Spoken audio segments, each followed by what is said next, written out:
Okay, great. Let's do the call to order right now. Very sorry for the delay. We had some technical difficulties. We have a flag salute. And to the flag of the United States of America, and to the republic for which it stands, one nation, under God, indivisible, with liberty and justice for all.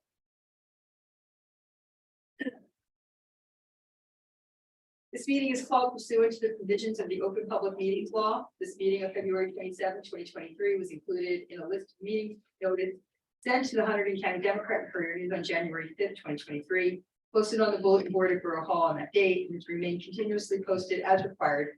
In addition, a copy of this notice is and has been available to the public and is on file in the office of the borough. Can I have a roll call, please, Michael? Ms. Engelhardt, Here. Mr. Long. Here. Mr. Parker. Here. Ms. Rosetti, Here. Ms. Tilly, Here. Ms. Curran. Here. We have that, do we have that presentation tonight? Or was that last meeting? We weren't set for a presentation. Not for the presentation, but for the proclamation Of the proclamation, yeah. that didn't get on the agenda, or? No, it's on the agenda. I just don't have a copy of It's it. on the full. I wrote to you and I said I'm having trouble with my printer. I guess you didn't get that. Okay, start with the reports. I'll print it out. Okay, thank I you. apologize. We'll go back. For the proclamation? Yeah, from the hearing. No, they Coming weren't, in? they weren't coming in. They're not? No, Oh, okay. no, it would be sent to them Gotcha. or brought by me if I send the court of honor. Oh. Yeah, we're just gonna do it for the record, and read it into the record tonight. So, other than that, other than the proclamation for this, young man who's achieved Eagle Scout, he actually achieved it during the COVID period. So this is a little late. There was a break on COVID for all Eagle Scout projects, obviously. The next meeting, March 13th, just to anticipate a couple of things by council. One is, we may be having a budget work session, for the work session with Bill Hansler. That's a real possibility for him to bring forward, the budget as it currently stands. And then in executive session, there will most likely be some personnel matters to discuss. And I'm also hoping that we will be back talking about Liberty Village in executive session. It's our redevelopment attorney who will be available by Zoom, on Zoom from Australia. Yeah.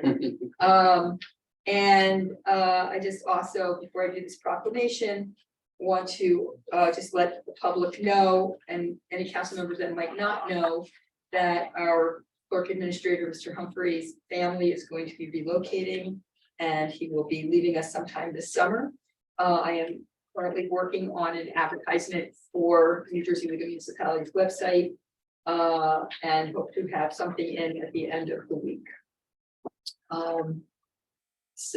Let me just read this proclamation for this young man.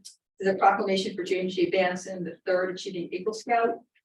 Whereas scouting is a movement that challenges, inspires, and guides young people toward high achievements and high values as expressed in the Scout Oath Law motto and slogan. And whereas Eagle is the highest rank in the Boy Scouts of America and requires mastery of difficult challenges in diverse areas.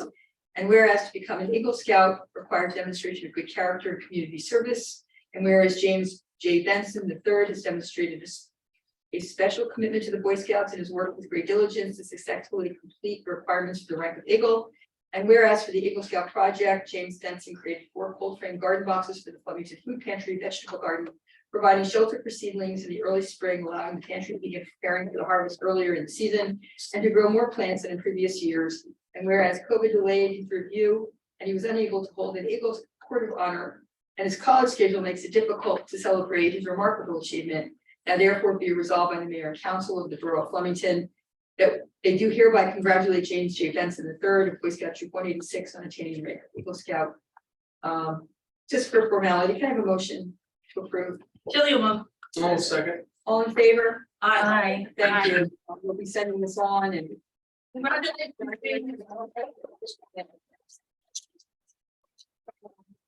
the March 13th meeting, we're gonna have, the Girl Scouts will be here. I'm delighted that, Councilwoman Rossetti arranged to have a Girl Scout come in. There'll be, also some festivities and, we'll have one of the young ladies actually lead us to the flag salute. Oh, nice. So. Ladies, are they bringing cookies with them? Oh, dear, oh, dear. I don't know, we can I arrange. just brought you my cookies. I've already gotten cookies from the neighborhood. They're pouring into my bowl. So, I'm a silver award, Girl Scout. are you really? Yes, sir. Nice job. I'm All right. excited to see them come. So that's the end of, I don't have, like I said, that was a very small, small set of comments. Council President, you have, your report. So, excuse me, police department news. The Flemington Borough Police Department is now accepting applications for the 2023 Citizen Police Academy. This is a 5-week program that starts on May 17th. Courses will include a whole bunch of topics, including canine demonstration, de-escalation techniques, motor vehicle stops, and much, much more. You must be 18 years of age or older. There's no residency requirement to apply. The academy is also free for participants. Seats are limited, so applicants will be processed in the order they are received. If you have any questions or wish to apply, contact Corporal Lewis Ribbick at lhribik@flemingtonpd.org. Chief Patel would like to remind residents to lock their cars and hide their valuables. And if you need to, contact the non-emergency line. That number is 908-782-3434. And if there's a real emergency, as usual, please dial 911. That is my little report. And before I move on, I totally forgot, because I didn't write it down. This is what happens if I don't write things down, I forget it. Last meeting, we had some citizens in, regarding one of our planning board members. And, I stated publicly that the council president and I would get on the phone with a conference call with our attorney to review the situation and discuss it.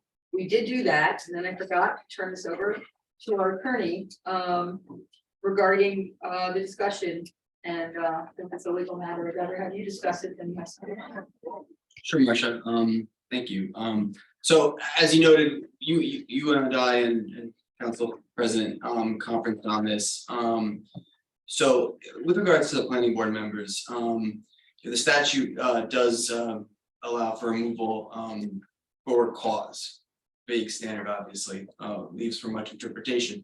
My office looked at this, there actually, in a prior time was a more definitive standard that the legislature changed even before you were in there. It was probably, we think, in the 80s. Yeah, I don't think it was one that came up during your tenure. So that at that time, that standard was plainly sufficient under the law and sound public policy and touches on the qualifications appropriate to the office or employment or to the office's administration. That was the old standard since repeal. Why the legislature went to a vaguer standard, I can't say. We looked at the case law, we did a content analysis of other circumstances. The only real for cause removals that we were able to find were absenteeism and the criminal conviction.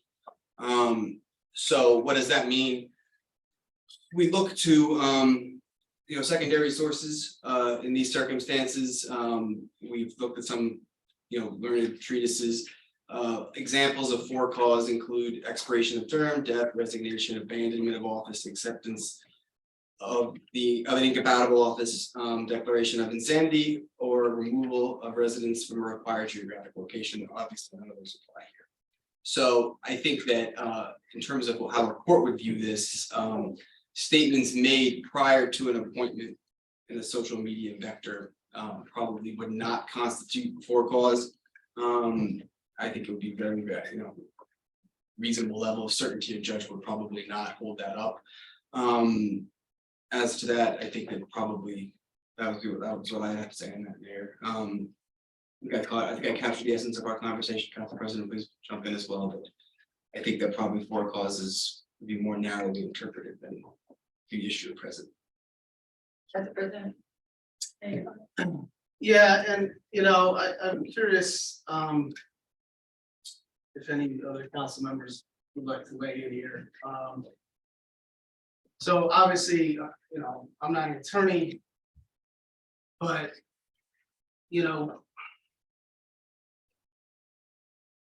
this phrase for cause, I in around the public commentary on this. I just. What frustrates me about the law is sometimes you have this vague wording. Frustrates me too. And it puts it in a place where you're like, well, what do you do? What do you do? What do we do? What do we do that we can make sure that everyone feels represented by people? What do we do to maybe define this somehow? And I've been thinking about this and, you know, and I apologize for pausing and stuff, it's just me thinking. I think, you know, I don't know if the only other person to remember this is Tim Tilly. Is we were asked, I remember the PowerPoint slide said, create a social media policy. We never did that. I think I'd like to explore that with everyone. I'm all for that. You know how I feel about social media. Right, but I mean, I think, you know. As leaders, you know, we hold ourselves to a standard. But I think that can filter down. And I know that there are towns that have social media policies that encompass a lot of this. I know that there are towns that they've been working on this for a while, but I know there's best practices. I know this is absolute what will work for Flemington. And I think that's something that we need to explore because my thinking is we have to have some teeth here so that this doesn't happen. And it's unfortunate that we've seen, you know, and what's the argument with social media? It can be a powerful tool, but it can be a dangerous weapon. And I feel like if we can slice down a bit or dull the weapon part, I think top down, I don't see why it's not possible for us to set that tone for Flemington Borough with policy that works, does not run afoul of the First Amendment. And I mean, when things are posted publicly, that's problematic. And what do, like, I know at schools, they have policies where if you say this, that, the other thing, you're held to account. I think we can do that somehow. I think we can do that without, like I said, you know, the concern is First Amendment rights. And we don't want to do that. But we certainly want to make sure that, you know, when decisions are made to put people places, and I know the mayor has said, you know, she would prefer nobody goes on social media, but realistically, it's here. What are we gonna do about it so that we don't have a situation where, you know, when somebody is appointed, there's a track record, like it should be, that person was already flagged, and I think we can do this top down, and I think what it requires from us as leaders is, I mean, I have a personal page on Facebook, I have an Instagram for both myself and my council stuff, which I can't keep up with all that, it's just a lot. But I think that anything I post on my council page is informative, basic stuff. I don't like, you don't even have to, by law, you don't have to respond to people's comments. And as a public figure, I think that's good practice. If somebody has something to say, they can contact us, cell phone, email, public comments. I think that we have to do something that's gonna be top down, that's acceptable, that again, does not run afoul of any First Amendment rights, but it sets the tone. And it's the leadership.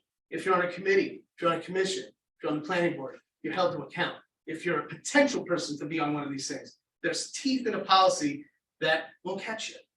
And that's it.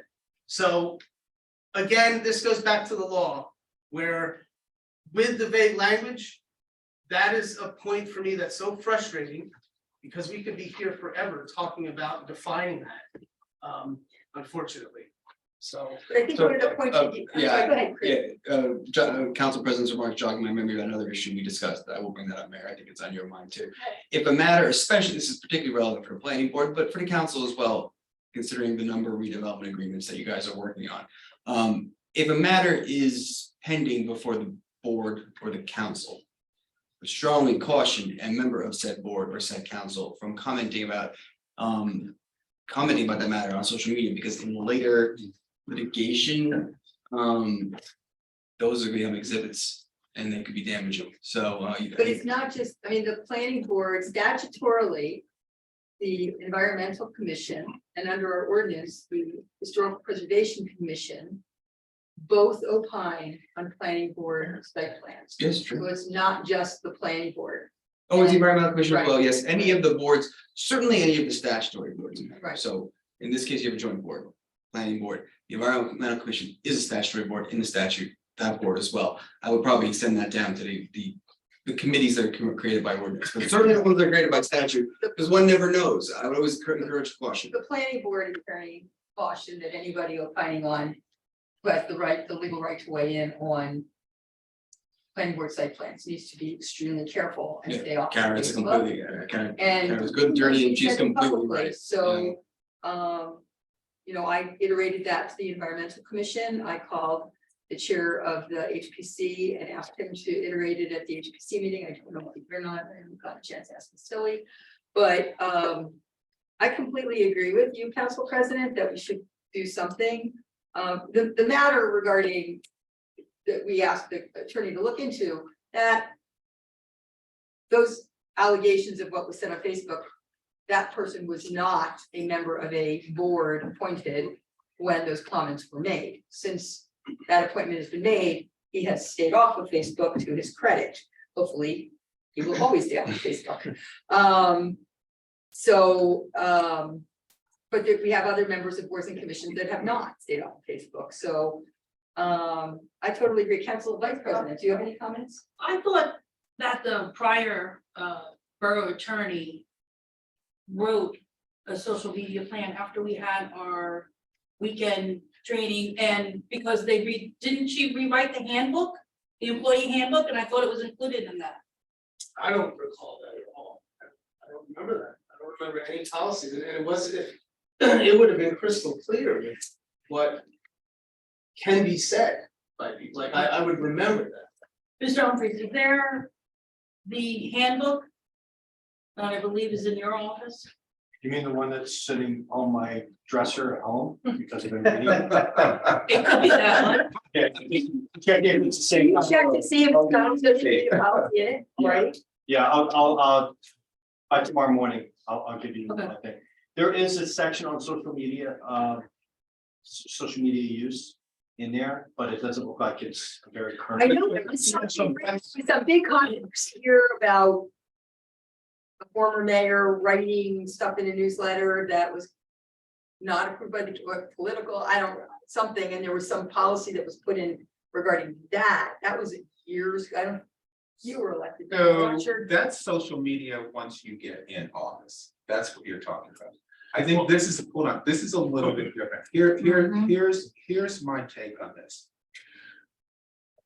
If I want to be a part of a community, then I must show in good heart that I'm a part of a community. I can't go out and chastise people. Intending or not, it doesn't matter, you know, my words are very strong. I interpret what you say on how you say it. May not be what you meant, but it's how you said it.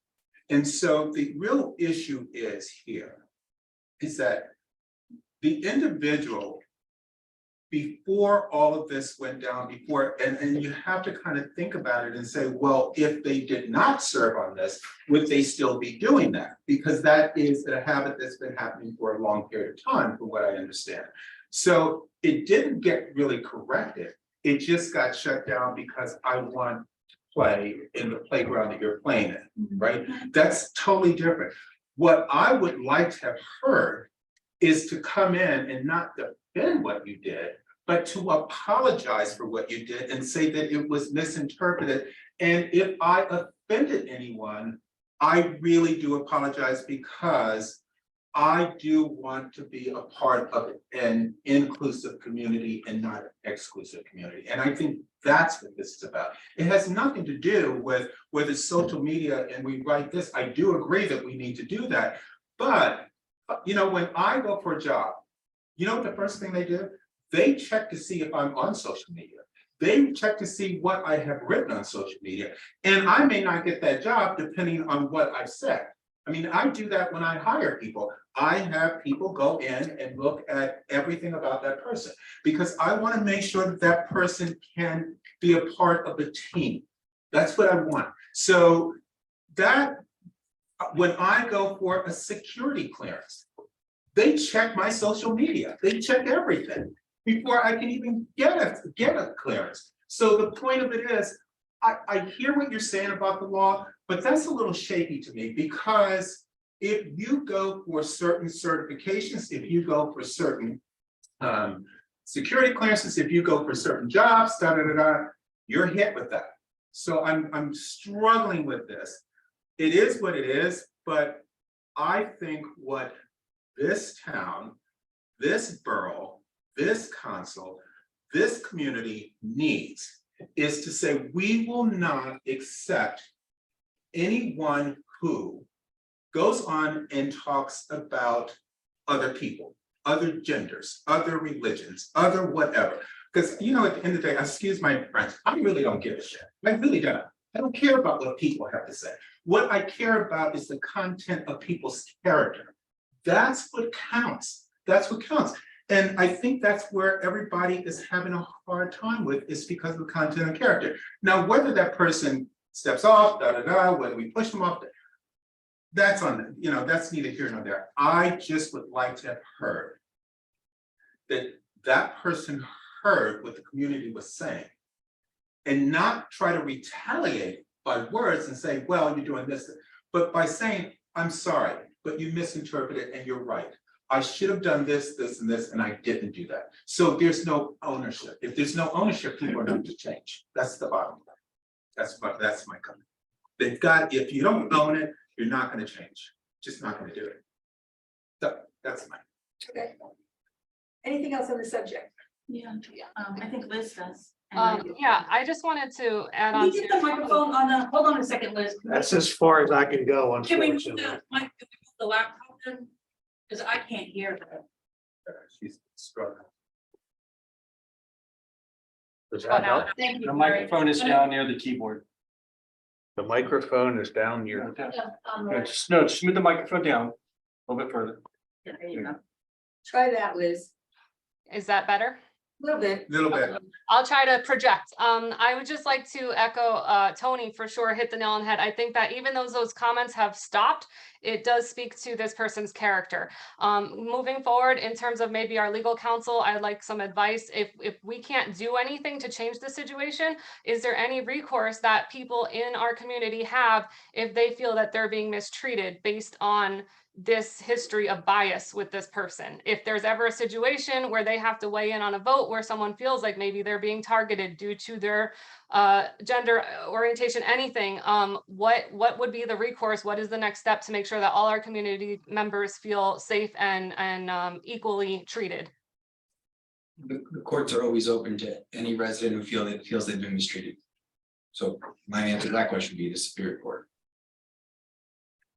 Okay, not the greatest answer I want to hear, but okay.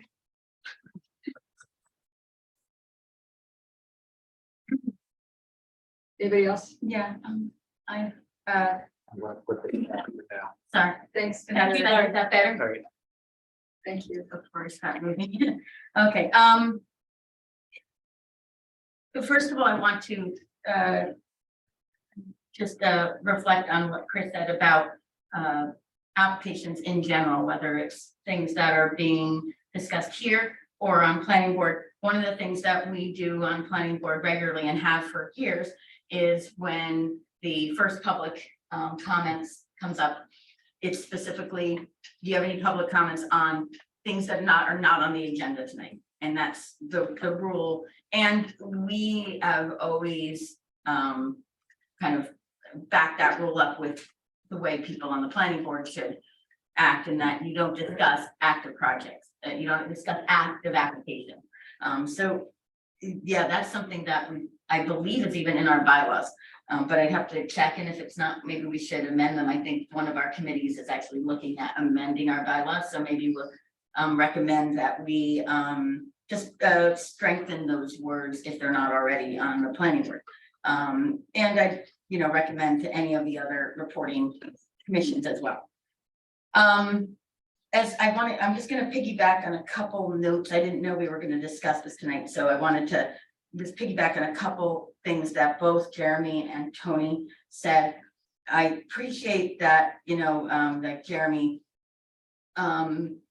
moved right into, how are we going to make this community better, and by, addressing any type of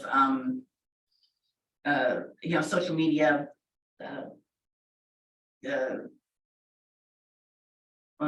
not ordinance, but policy, thank you.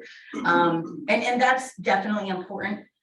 We're a small town and everybody knows everyone else. So I think when this person was appointed to planning board, and I can honestly say, as a former vice chair of the planning board,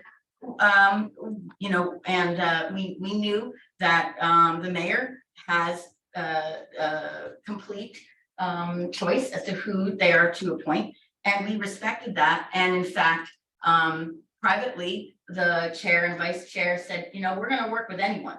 And we said that before I even took office, before I even was ever sworn in, both the chair and vice chair. When Mr. Weintraub was reported, we reached out electronically, via email, and said, welcome to the board, anything we can do to make your transition easier, any questions we can answer. And I think we always are really appreciative of people that come and want to learn about the process, because it's easy to criticize the process, but when you get educated about the process of applications, it really helps.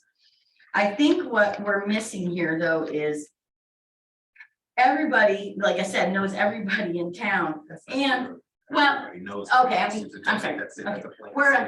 That's not true, right? We're 5,000, I'm sorry, let me finish. We're a 5,000 person town. So it's common to know a lot of people in town. It's easy to get to know other people, being a small 1 square mile town. You run into people a lot and meet new people a lot, but in the end, there's only less than 5,000 of us. And I think that what Jeremy said, that leaders have to kind of hold that standard. I think that's where I do want to call out that the mayor chose this person, and that is her right as the mayor. Her appointments we accept them. And like I said, as the vice chair and chair, we said whoever she appoints, we're willing to work with. But I think that knowing that this person's words, whether they were in person on somebody's doorstep, or whether they were electronic, or whether they were written down on a piece of paper, they were used as weapons in the past. And his comments were very widely known and observed. And that's what I mean by everybody knows everybody. Everybody kind of knows each other's business a little bit. So give me that grace, please. So my point is, this is a reflection on the mayor's choice. Wouldn't have been my choice, but I'm not the mayor. She had that choice to make, but it does reflect upon her. And I hope that in the future, people's past comments and experiences and outward kind of interjections might be considered when appointments are made.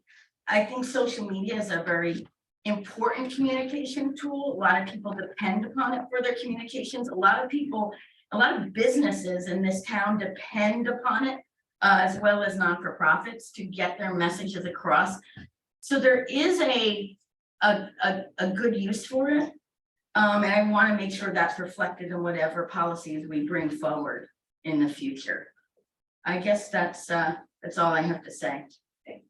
Since my character has now been brought into question on my appointment, I will take the last word on this subject. As I stated to Councilwoman Engelhardt on the phone, when Mayor Driver made a number of last-minute appointments, some of which I may have personally had an issue with, I certainly know other people did, I said nothing because it was her prerogative. Nor did I say anything when she made last minute appointments, even though a lot of people were outraged over it because it was her prerogative. This was my prerogative. I traveled with this young man for months in my car. As I have stated publicly, and I'll state it again, I have found no hate in his heart. And I have requested publicly a number of times for somebody to show me and this council an unadulterated, unedited, uncut and paste thread that demonstrates hate in his heart. No one has been able to produce such a thread. I am sure, and I know for a fact that he has told me repeatedly in person that if somebody can show that kind of thread, he will stand up here in front of everybody and apologize. So, you know, and I'm gonna leave it at that. You know, as I said, I will defend the former mayor's right to appoint who she appointed, even though I may not have agreed with some of those appointments. Some of those people being on social media, also saying unpleasant things. So that being said, let's move into other reports. I brought up the social media policy. Yes, It takes a look at off-duty use of social media, but for current employees, which include elected officials. It talks about actions, being responsible for actions in a public place, including social media. It talks about things you can't do, such as threatening, intimidating, hate, discrimination based on race, religion, sex, and so on. The use of particular words, phrases, photographs, and images, which can be inflammatory and injurious, is not allowed. No use of copyrights, trademarks, and so on, unless approved by those who own those. And then there's a whole confidentiality aspect of this. This feels like a little bit like 2005. The way this is set up, social media, maybe 2009. Maybe it's a good idea that we pull a group of people together and take a look at it again. that would be great. If you, I mean, I don't have a copy of the personnel manual. I don't know if anybody else on council has one. So we'll make one. So why don't We'll make you, yeah, why don't you make one for the council, circulate it, get it to our attorney, we can take a look at it. Figure out how to address it, when's a good time. You know, we'll lean on our attorney too. Social media and the navigate use this. of technologies in general for communications changing so rapidly. Well, It's a good idea just to do it every 2 or 3 years. yeah, and I know that the council president mentioned the word First Amendment a number of times, and I think that's the sensitivity here. Not doing social media myself, I don't care how hard this is, you know, how tough a policy, but I know people who are on social media are concerned about it, so I defer to our attorney to navigate this for us. So, and how it's navigated. I would like to make a comment. I know you wanted the last comment, but I don't want people to think that I don't have an opinion on this. I do believe that social media shows your true characters. I also believe that the mayor has the right to appoint whoever she wants to the, you know, the places that you appoint people to, so. Thank you. All right, Council President, you were finished with your report? Hold on. Okay, Council Vice President. Oh, Sorry, I decided to No, no, go no, with that's a better protocol for my couple first meeting when I was going left and right, and it was like. no. No problem. All right. She's not ready. No, I'm. I was trying to make it light. Did we actually do the roll call? Yes, Yes. I think I missed that. I apologize. I checked who's not here. So I have a quick message from the Flemington Borough Office of Emergency Management. As a reminder, weather systems are unpredictable. In the event of a plowable snow, it's good practice to always move your vehicle off the roadway into driveways, borough and county parking lots to allow the DPW crews to safely and effectively clear the road. So that includes tonight's whatever we're gonna get. Just please keep an eye on the roads. There is no parking when the roads are covered with snow. Now, that's not 6 inches covered with snow. It's as soon as the roads turn white please get your cars off the roads. The DPW and the police will make the decision how and when the roads need to be closed. Again, the HPC house tour, the HPC sponsored house tours of historic Flemington is Saturday, June 3rd. If you're interested in volunteering, please send an email to hpc@historicflemington.com. And I've attended more meetings in the last 2 weeks than I ever want to again, so that's it for my report. Okay, thank you. Councilman Parker. Yeah, so a couple of things. So, all good news actually. So I met with NAACP of Hunterdon County. I don't know if you guys, it's turning the other way. Sorry, thanks. NAACP of Hunterdon County with the president. And if you guys don't know him, you really should get it, take the opportunity to get to know him. What I'd like to do is bring them into council and just have them introduce themselves, talk about all the good stuff they're getting ready to do. I'm certainly going to help them with it. I'm trying to link them up with FCP and the business owners as well, because I just think this is a part of being inclusive. You know, I've worked with the Hispanic and Latino community, and now I'm working with the Black and African American community. So really good stuff, and we'll talk about that another time. Had a great strategy meeting with FCP, with the FCP board. It was actually really good. Robin did a phenomenal job facilitating this, and actually doing exercises where you're defining what FCP is, what it is not, and how FCP is moving forward, and how FCP is taking control of events and things like that. So and what events they're, you know, that is out of their purview, what events are in their purview, a little bit about beautification. And it was just a really excellent meeting. And all the stakeholders that were in there were just, I mean, my hat off to them. They're all just remarkable people. I am actually working on the newsletter, which is actually interesting.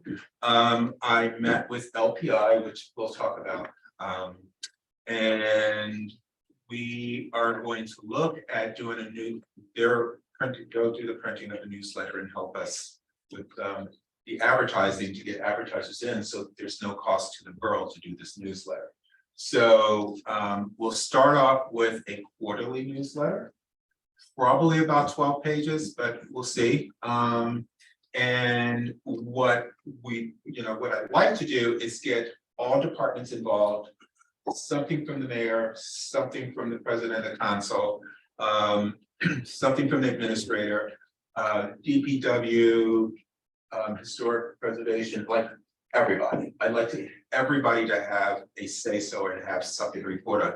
But more importantly, I would like to get high school and middle school people involved as well. So I might be leaning on you, Jeremy, to introduce me to the PTA and or the PTA and or the student council, so that we can get them involved, because I'd like them to be able to write some articles that is of interest to young people, because that's who we're ignoring, and we really need to get them involved. I always say, if you get them involved, parents always follow. So that's on that. The last thing I have to talk about is the living wall. I have great news. I have really good news. No, I have great news. Is it being resuscitated since? Yes, not living yet? it actually is. So what's happening is they're going to do a static billboard. While the wall, when you pour the manufacturing, you deliver things for the wall, that is supposed to be delivered in late March. They are scheduled to have this project completed in May. In terms of the plants that are in there now, what they've had to do is, because of the water filtration, and they killed a lot of the plants, they actually redid the water filtration. They replanted the plants, and they're dormant right now, but by the time spring comes, they will start coming. So hopefully by May, and I'm gonna give them a little leeway. Let's say late May, early June, it's up and running. Do you want to describe that for the public that's watching on Zoom, since they Oh. can't see it? Should we post it? Is there a way to have everybody see it? I was gonna send it, but I didn't realize. It's all right, it's really pretty. Backwards. So that's Mounting what it it's, backwards. so that's what it's gonna look, Correctly on the DRS. that's what's gonna look, it's gonna- Library. And that's a library. Yeah. but, right, it's a great picture and it actually has come around to New Jersey's best small Is the town. company that's doing it paying for that? Or is the? Yes. They are. No, we're not paying anything. We're Good. Good, let's make I'm that clear. to the sitting public. here, Marcia. You got it, you got it.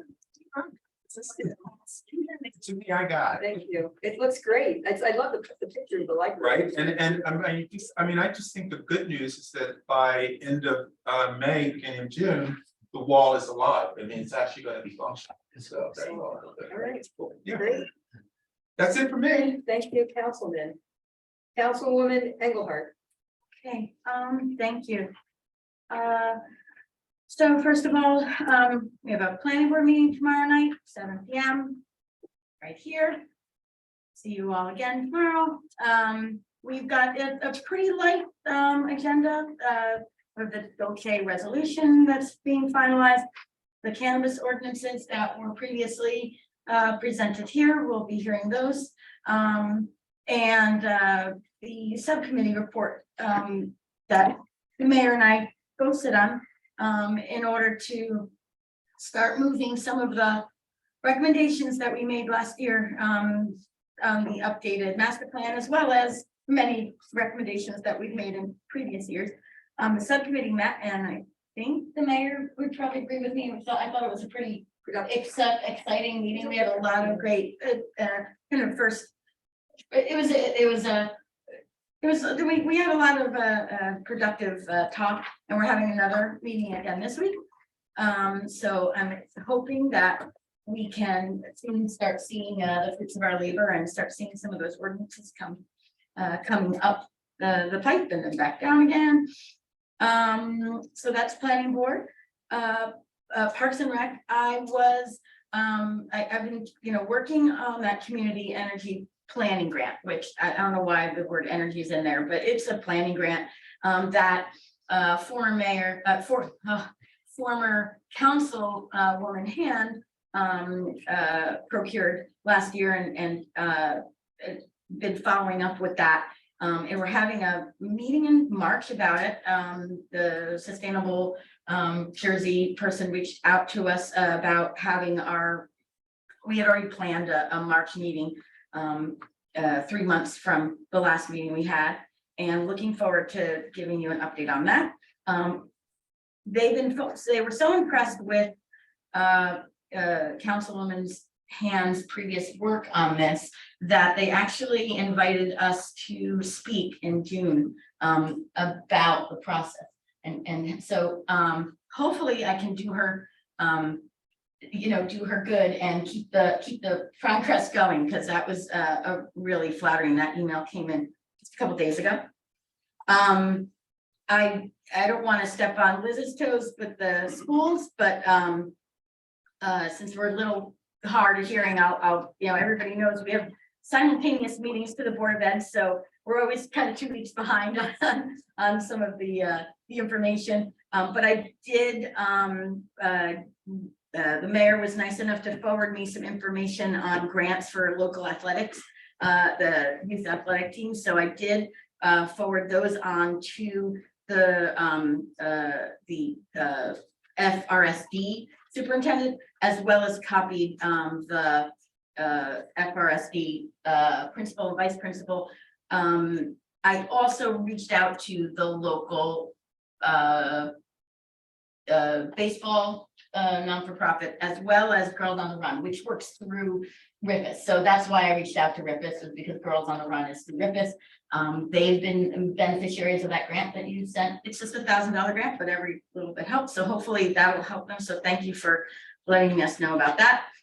Anchor applications are due tomorrow. If anybody hasn't filed yet, you still can file and get your rebate from the state. I attended 2 grand openings or grand openings in the last 2 weeks. The 3D lab and Chirp workshop were 2 businesses that opened on Main Street and really thankful that I think small businesses, it's really brave to go out there and put your money where your mouth is. And I'm really grateful that they invested in our community. So I'm really happy to attend those, and they were a lot of fun. There was a lot of kids, a lot of smiling faces, and they were all very well attended. We even had a councilman from Reddington attend one who was interested in how we do things here. So I think that's a reflection on the FCP, and that, he was trying to come and learn from the good things that was happening specifically on Main Street, because he kind of saw that as obviously White House Station is a lot smaller, but he felt that he could, learn from us, and that was flattering. And I kind of encouraged him to reach out, and anything we can do to help, and vice versa, to liaison that. Let's see, you asked me to follow up with the League of Municipalities regarding the concern we have over Senator redesignation, kind of overreach. I did reach out to them. I did not get a response back yet, but I'm sure I will. I'll follow up with that, but I did follow up on that. And are we going to talk about I didn't see the yard sale on the agenda. Are we establishing that? That was just a question that I had. I don't know. Was that, at the last meeting, we said we were gonna establish the date. Yes, Kim got a date committed from the DPW. Okay, well, Yeah, I think it's posted on the borough calendar as well. Yeah, what happened that Okay. now? Yeah. That's right. We have Yeah. one in the spring, one in the fall. Right. okay, I'm sorry, I did not see that, so Yeah, I it's on the calendar now. I apologize. Now it's out to everybody in the sewer bill, but if you guys wanna, Yeah, I mean, I'll reiterate the dates. The first yard sale is going to be the 6th and the 7th of May, with a rain date of the 13th and the 14th, followed by the following week bulk pickup of the 19th. And then we are gonna, at the end of October, the yard sale will be October 28th and 29th, with a rain date of November 4th and 5th, followed by a bulk pickup on the 17th of November. Okay, yeah, so that's my report. thank you. Mhm. Yeah, there is a hazmat collection day. No, yeah, it is hazmat on March 4th at the county library on the 12th. It's the 4th of March. And on the 11th of March, there is a electronic recycling day. Same place, same time. We need for. Yeah, I'm only saying that because it's before our next meeting. Right, and I believe those are also on the Yeah. borough website calendar, Right, so okay. thank you for including those yeah, as well, the calendar. Yeah, thank you. Councilwoman Mazzetti. Yes, thank you, Mayor. Hang Thank you. on, Hold on a second, let's- remove the microphone again. It doesn't, the wire doesn't reach that. It doesn't go that far. Yes. You got two shout outs tonight, two different council people, so. Third shout out. Okay, go ahead. Okay, ready? All right, so no, thank you, Mayor, and thank you, Councilwoman Engelhardt, for touching on parks and recs and schools. That's, great things happening. We love grants. Everything is status quo with codes and zoning at the moment. The only real news I wanted to mention, another thank you to Mike Humphreys for finishing up. I know I mentioned this last meeting, but the Shade Tree Adopted Tree Form, the link had not been working for apparently a very long time. So I'm happy I was able to facilitate that. It is up and running, and people can now more easily apply, and the commission will get those requests in a more timely manner and be able to handle that. So if anyone's looking for a tree on their property, reach out there. Their next meeting, Shade Tree, March 8th, 7 p.m. hybrid, both at Borough Hall and online. And that's all I've got for tonight. Great, thank you. Did everybody get that? All right, Mr. Humphrey, do you have an administrator's report? Yeah, try to be quick. I assume everyone got the email I sent out regarding Daniel's Law. Yeah. It's only increasing. It most likely by the end of the year will include folks like you, and elected officials as well, and possibly staff members of governments too. What I ask is please go back to your commissions and boards and so on. Make sure that if they're asking people for public comment, that they're only asking for their name, not their address. Anything that's an application, Make sure you have easy accessibility of the application, so you can redact the addresses needed if they become members of the list. People to be on the dangerous list, you have to apply, and it has to be approved by the Office of Information Privacy with the DCA. So this is being taken very seriously, and it's confusing the hell out of all the clerks and a lot of the lawyers. So it's best to take a very cautious approach. Can you repeat the name of the office people apply to? in the Office of Information Privacy. Information privacy. So what they do is they will send a list as soon as somebody's been approved. They send the list to the chief redactor, which is me, out of default. We have 30 days to remove their any ad, if their name appears anywhere publicly that's caused by us, then we have to redact their address, which includes any videos where they may have testified and we ask their name and address. So there are 2 videos that have already been made private by us because we can't adjust the video unless we have, really good editing software. So those have just been made private. People can. That's what Richard Nixon said. Sanitizing public comment, I don't know. When did you send that email? Which one? The one that you're referring to, the revised annual? I believe it would have been a week ago Friday. It was a while ago.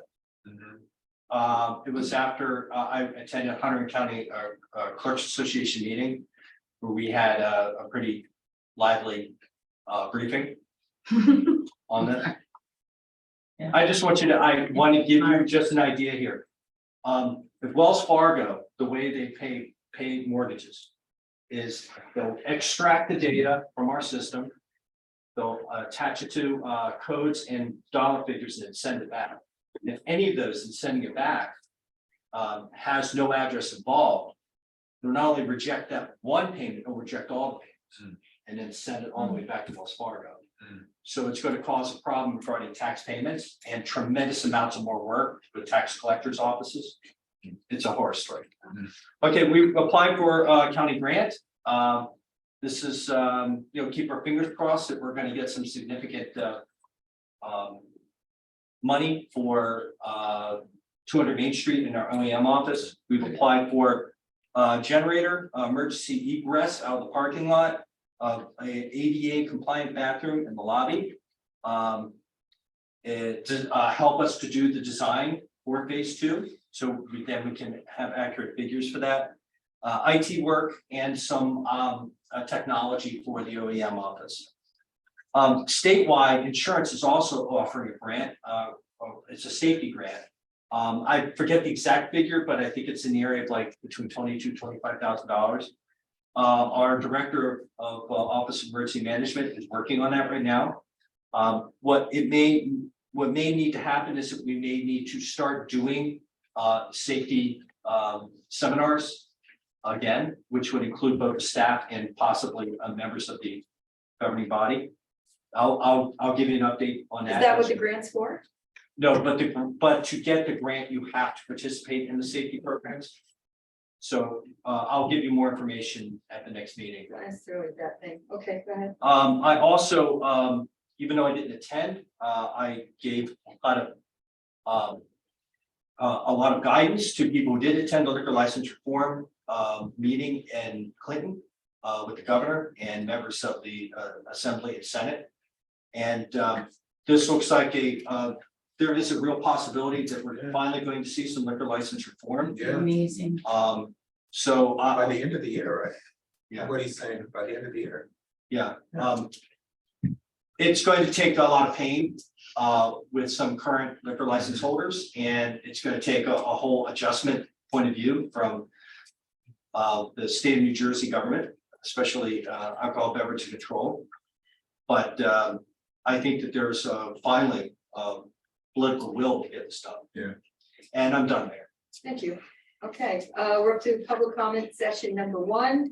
As per our administrator, if you have any comments or the governing body, please state your name and your municipality, not your street address.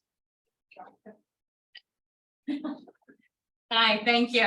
Caitlin Giles McCormick, resident of Flemington Borough. I first want to address the Daniel Law stuff. I know that the state guidance can be clear as mud. Do not envy that job at all, but do want to suggest and clarify that anything that's been posted up on YouTube, there's actually a YouTube video editor that's built right into that platform that you can edit videos that have already been posted. So it's actually relatively easy to take those 2 seconds where someone's saying their address and to delete that, mute that, those types of things. Obviously, we're talking about lots and lots of videos. We're talking about lots and lots of documents. I understand that stuff doesn't happen overnight. Don't expect it to by any stretch of the imagination, but I think it's very, very important that those documents stay up for transparency's sake, for history's sake, all of those things. So don't envy that job, but do know that there are some ways to do it, and would just encourage that creativity wherever possible to make sure that stuff stays up. In regards to tomorrow's special meeting, has that been canceled? I think that's, Okay, can I ask why? because our redeveloper's attorney did not provide the documents we needed for the meeting until Friday night at 8:12 p.m. Okay. Okay. I just think that's okay. I just have that interest, know that the community has that interest in making sure that Liberty Village processes and then knows that there's tons of steps along the way. Thanks So, for speaking. Yeah. So the last thing that I wanted to touch base on real quick is in regards to the planning board discussion and cause for removal and all of those things. One of the things that I think is really pivotal in that discussion and that really differentiates things from First Amendment speech versus speech that may impact decisions made by a governing body. And I think that is really a key piece of this discussion. And knowing if someone has hate in their heart is not something that can be proved by anyone and cannot be a decision or judgment made probably by anybody besides, you know, a higher power or that individual. So I think that standard is unattainable for anyone across the board and unreasonable. And that when someone specifically speaks on an issue about fining a neighbor, about something that directly has to do with their job that they are being appointed to, they have not been elected to a position of power, but appointed to a position of power, and are being asked to make judgment calls and uphold laws without bias. And if they have demonstrated language and behavior and bias against a group of individuals in this community without any sort of meaningful and thoughtful engagement, that is a major problem. You are talking about someone in a position of power that can make judgments over people in this community. And if people do not have faith and trust in that person, that is the core of the issue for me. And he has not demonstrated any way to redeem himself of those comments. And to me, it's to equate that situation with being called, with something that is protected by free speech, whether it's, calling someone a disgrace or something similar, like that is categorically different than being in that position of power, having that attention, having that faith in you. And to me, it is a reflection on you, Mayor, that you appointed him, and that you have that responsibility to everyone in this community. And that really saddens me. And the fact that there can't be meaningful conversation around this issue and a resolution that is satisfactory. I just think it's a shame. I just think it's a shame. So I wanted to kind of clarify that his expectations, and he's being held to a higher standard than specifically around the issue of approving people's, approving changes on people's homes and changes on people's, places of business. That's it, that's the job of the planning board. And he has directly made statements that contradict that charge. So, but that's all I'm gonna say on that. So thank you for the time. Anybody else in the public? Anybody on screen? There's one here.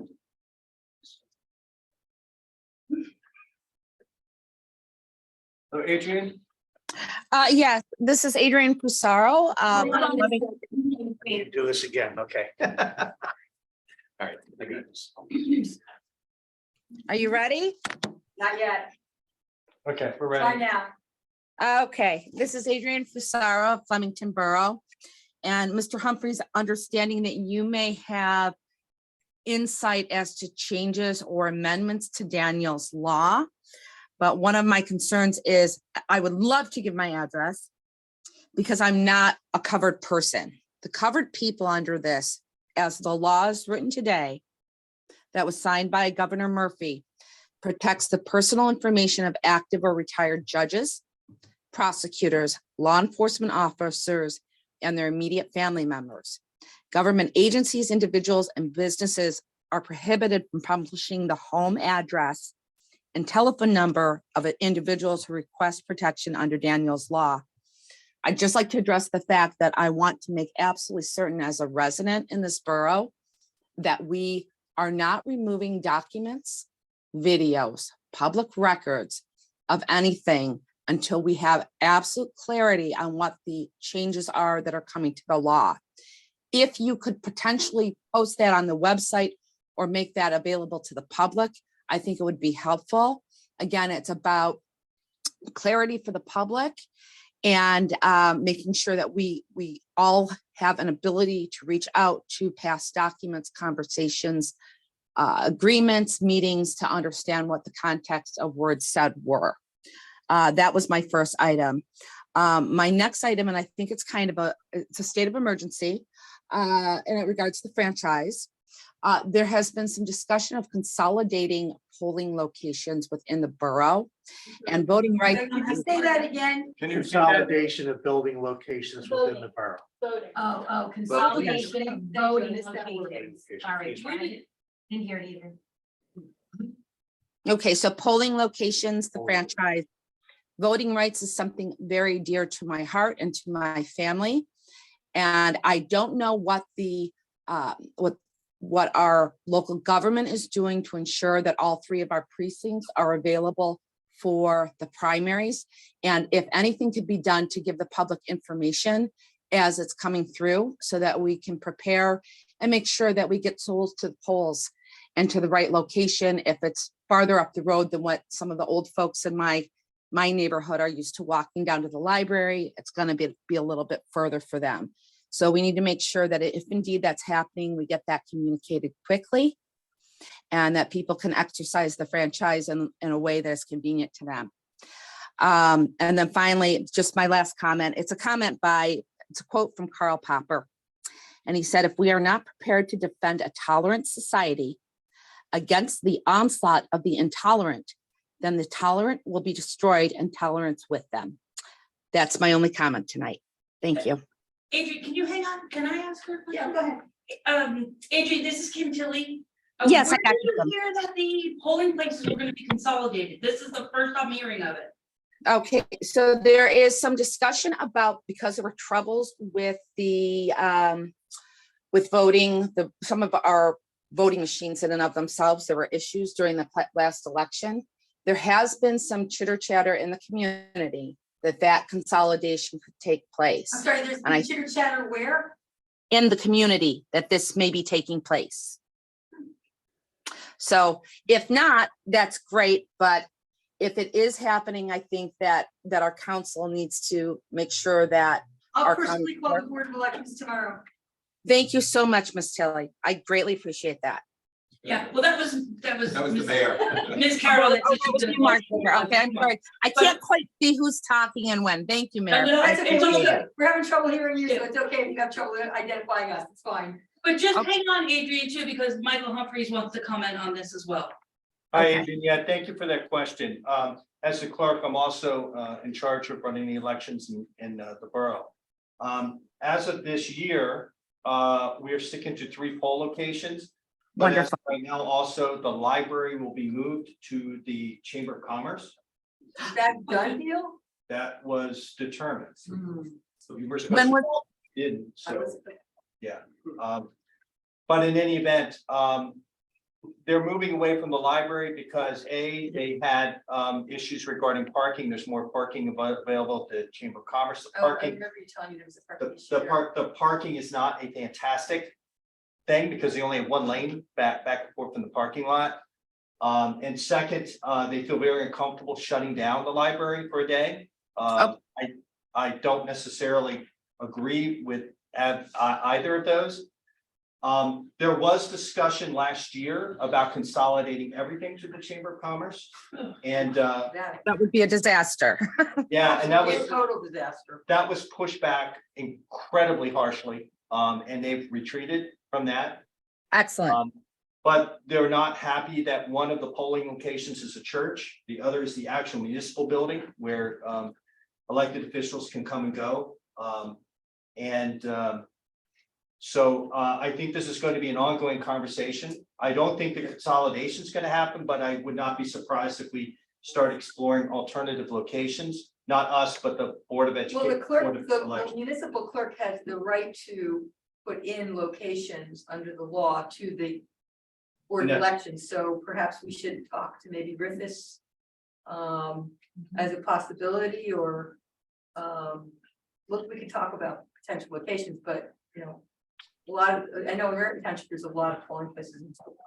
The number one concern with the Board of Elections is that they only have 1 machine per location, and if the machine goes down, like it did for a short time period at the church, that it causes election issues. If they are consolidated, they can have 1 additional machine with the 3 machines. I disagree, and we are having 3 locations. But it is a conversation that will reoccur, and we should make sure we know where we want the locations into the future. So the Board of Elections doesn't feel the county seat is worthy of a spare voting machine? That's awesome. But no, what they're talking about is spare, they would have to have 6 machines right now because there are 3 polling locations. Their idea of 1 consolidated locations, they would have 3 machines and 1 spare that can be shifted in. Still awesome. So what's the difference? I'm concerned about the chamber location from, number one, an accessibility standpoint. The driveway is 1 lane in, 1 lane out. I could easily imagine many people in this town walk. You know, and so you walk to vote. In fact, it's something we enjoy doing in our family, but walking, and if they're ADA, they have to go to the back of the chamber. So you're having sometimes elderly people walking down a thin into the back to get onto the ADA access, number one. And number two, with all due respect to my Republican friends, because I definitely have been, the chamber is traditionally leans Republican, and I think that's showing a bit of a bias there on the behalf of the Board of Elections. So there is some kind of unsaid thing there that may or may not be true. I'm not, you know, but we should bring that up as well. Overall, I'm more concerned about the facility, the accessibility of that facility for mainly elderly. Mayor, I actually have some more information. I don't share. Sure. Okay. Sure. Repeat offender, public comment. I actually called the Board of Elections on Friday to get more information about this as well, because it was something that I was personally concerned about. And spoke to Beth Thompson there, and she shared that I expressed all of those concerns, but that in addition to the parking lot at the chamber, there would also be the adjacent county lot utilized to bring people in, so that it wouldn't, so that would increase the ability to have multiple cars and coming in different directions and parking in better places and things like that. And that they were working with the chamber to address the crappy pavement condition and some of those things. I still wasn't satisfied, but they did have some answers there. Yeah, Um, and if I can speak up, Yeah. I'm done. I had the same, to open this discussion up, right? I had this discussion and blew apart the whole concept. Bad parking lot, there's no sidewalk Mhm. coming from that parking lot, the county parking lot going across. There's not enough parking on Main Street, especially if you're consolidating. Now, moving it right, and we're going to try for a year, the Chamber of Commerce versus the library. To see if there's a difference, how well it works, because there is more parking available. Because there's a backlot for the Chamber of Commerce. The other two locations actually have parking, but the library only had the street parking adjacent to the The library. driveway is like one way in, one way out. If Well, you're we driving- understand, we understand. So there will be a police officer will help direct, but it is Okay. one. Who's paying the police location. officer? The police officer is always available during elections. Mhm. So, Right, but if there's a problem someplace else, in another election place where a police officer needs to go. I just think this is creating a major problem. I think Well, that the- the Chamber of Commerce driveway I'm seeing is senior citizens so get hit. difficult. Right yes, on and that. I had brought in Jerry Rotella into this conversation. And had brought his comments into discussion with the Board of Elections. They understood the fallacy of what they were proposing. And so this was a compromise to see if the Chamber of Commerce has any viability at all. So this is an off-year election. They're using us as an experiment. That's what they're doing. Experiment. It's, we're going to try the location to see how well it works as compared to the library. And if it doesn't work, then we switch back to the library.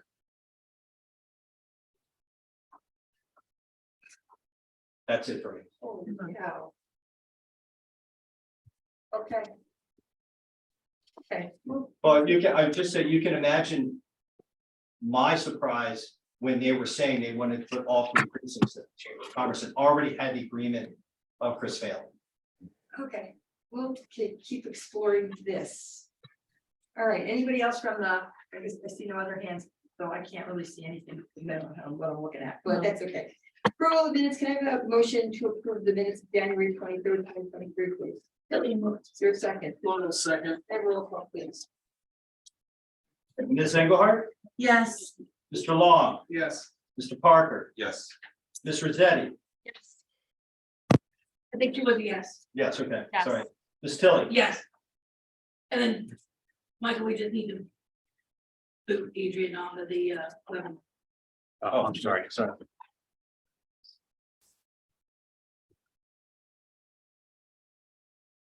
She's on mute right now. But I didn't want to do that.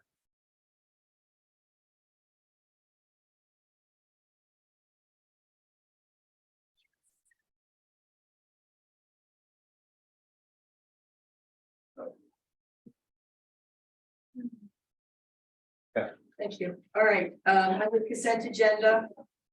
Michael, can you please read the three titles? I move to Wait, amend the agenda. To for the immediate discussion of censuring Councilmember Malik Johnson. Rosetti will second. I think was second. I don't know what to say about this guy. Sorry. Governing body can move to amend their agenda that as they see fit by majority vote. I mean, it should go into a section of the agenda that would fit, but this could be that, so. I think that, I mean, I wouldn't necessarily rule it out of order in the absence of some countervailing authority in the bylaws. Which we don't have, Okay. so. And there's a motion second, so. All right. Discussion. Is there discussion to amend the consent agenda? Do we have What's to not the approve- consent? we have She did to- it no, we before have the to- consent. We have to approve it? She's bringing it in right before the consent. Councilwoman Engelhardt, is your intention that the instrument of censure be a resolution? It's a motion to discuss censure. But if the discussion leads to resolution, then so be it. I just moved to immediately discuss the censure of council member Prior to Johnson. the consent. No, typically what you would do, and we can do this a couple different ways. I mean, I would probably have a resolution that was added to the agenda and have a discussion flow from that. That's typically how that's the way you do it. I mean, you want to discuss, you want to add it as a discussion item, let's bring up the agenda. Yeah, I mean, you know, you could, governing body can amend their agenda if you wanted to add it in as an agenda item. It just doesn't really fit with what's there in the agenda. I probably would add a resolution to that effect and then discuss it off of the resolution. Well, aren't the, I mean, the consent agenda starts the discussion of all different types of resolutions. Yeah, but they're already on the agenda. I Right, mean, but we I are don't know. allowed to amend the agenda at any time if we have a majority vote and there's a movement, there's a motion and a second to amend the agenda. So I think that the vote should be called to amend the agenda at this point, no? Or you can have discussion first. Oh, we can have a You discussion can have first. discussion and then you can have the vote. Because you have a second on the motion. The motion to amend the agenda. Yeah, they don't need to vote to amend the agenda. Yeah, you can have discussion about amending the agenda. Okay, well, that's what we're doing right now. But are you amending the consent agenda or the regular agenda? The regular, I'm That's sorry. I think that's, I'm sorry if I miss, if that's not clear. I'm motioning to amend the agenda, not to amend the consent agenda. So you're looking at the irregular agenda. So we need to get through the consent agenda first. Well, we can have this, we can go back to consent and then we can go with the regular. So I just think you have to think about how this will look on the amended agenda, because you have Roman numerals that have agenda topic items. So like a discussion typically, right, would be in Roman numeral 13, the work session, right? I mean, it's a formality. If you want to proceed here, I'm not gonna hold you up She over it. can table to the regular agenda. Table what? Or everybody can vote Say against. It's gonna be in the work session agenda. Yeah, well, no, I want it to be on the public agenda, so I want it to be an open public discussion. Well, the work session would be open. Oh, you're right, I'm sorry, you're right. Work session be, Second. the work session can be public session Yes. where you have an actual resolution, which is a movement by the. Can I make a suggestion since we're discussing the actual where we should amend this agenda? How about we, I would suggest if my colleagues are uncomfortable with us amending the agenda before the consent agenda, that there is a motion and a second. My colleagues can vote that motion down, and perhaps I will bring up a motion to amend the agenda later on in our meeting. Well, what is your recommendation? So my recommendation, this is purely formal function here. My recommendation would be to amend the agenda, which you can do at any time, Mhm. to include it as a work session discussion item, right? I would put it before Terry. I would discuss it, to put it added to as your first work session agenda item, right?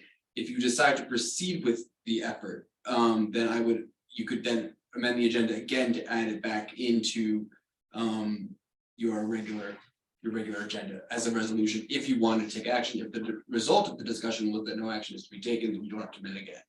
This will make the clerk happy because everything falls into a nice little box in the agenda and it will look very neat. But this council doesn't fall into a box, so. I know. I'm not trying to make it more difficult. Yeah, I think that would be procedurally the preferred way, Councilman Engelhardt. I mean, I think that when you see it later on in the agenda, you'll see what I mean, but That's fine. I yeah, appreciate the so I feedback. would say that you should, what I would suggest is moving to amend the agenda and add the item that you referenced into Roman numeral 13. Am I allowed to do that because there's already a motion on the floor? Amend your motion. That's either one of those. is Okay. fine. I amend my motion to add the, okay, I amend my motion to add to the agenda, the discussion and possible action of a resolution to censure Malik Johnson at our work session, agenda number 13, thank you. I think that's. And then I need a second. Well, Councilwoman Rosetti just needs to second.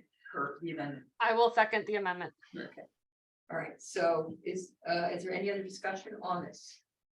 Can I have a roll call vote, please, to amend the agenda?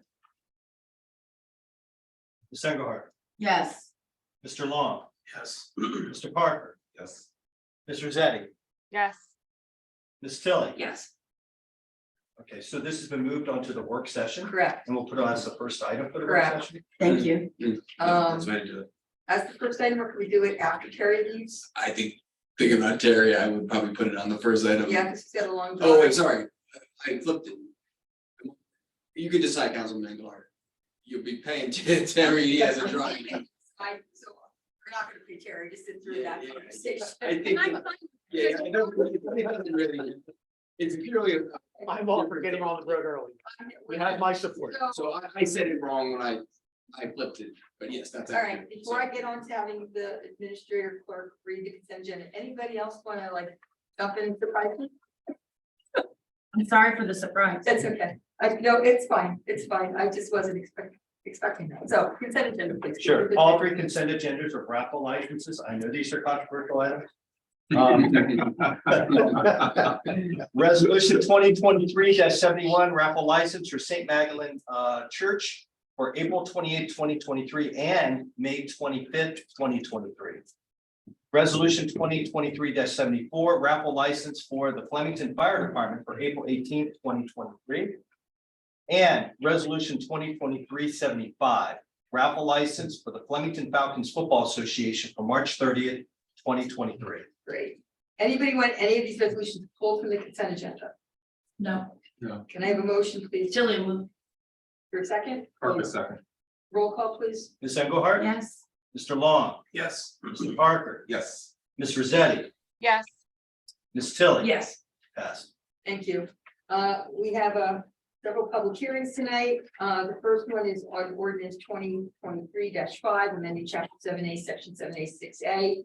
Schedule 6-A entitled Stop Intersections of the Code of the Borough of Flemington. This is adding some stop signs over on Church Street for Church and Brown to stop people who are using our side streets as through streets to avoid circle.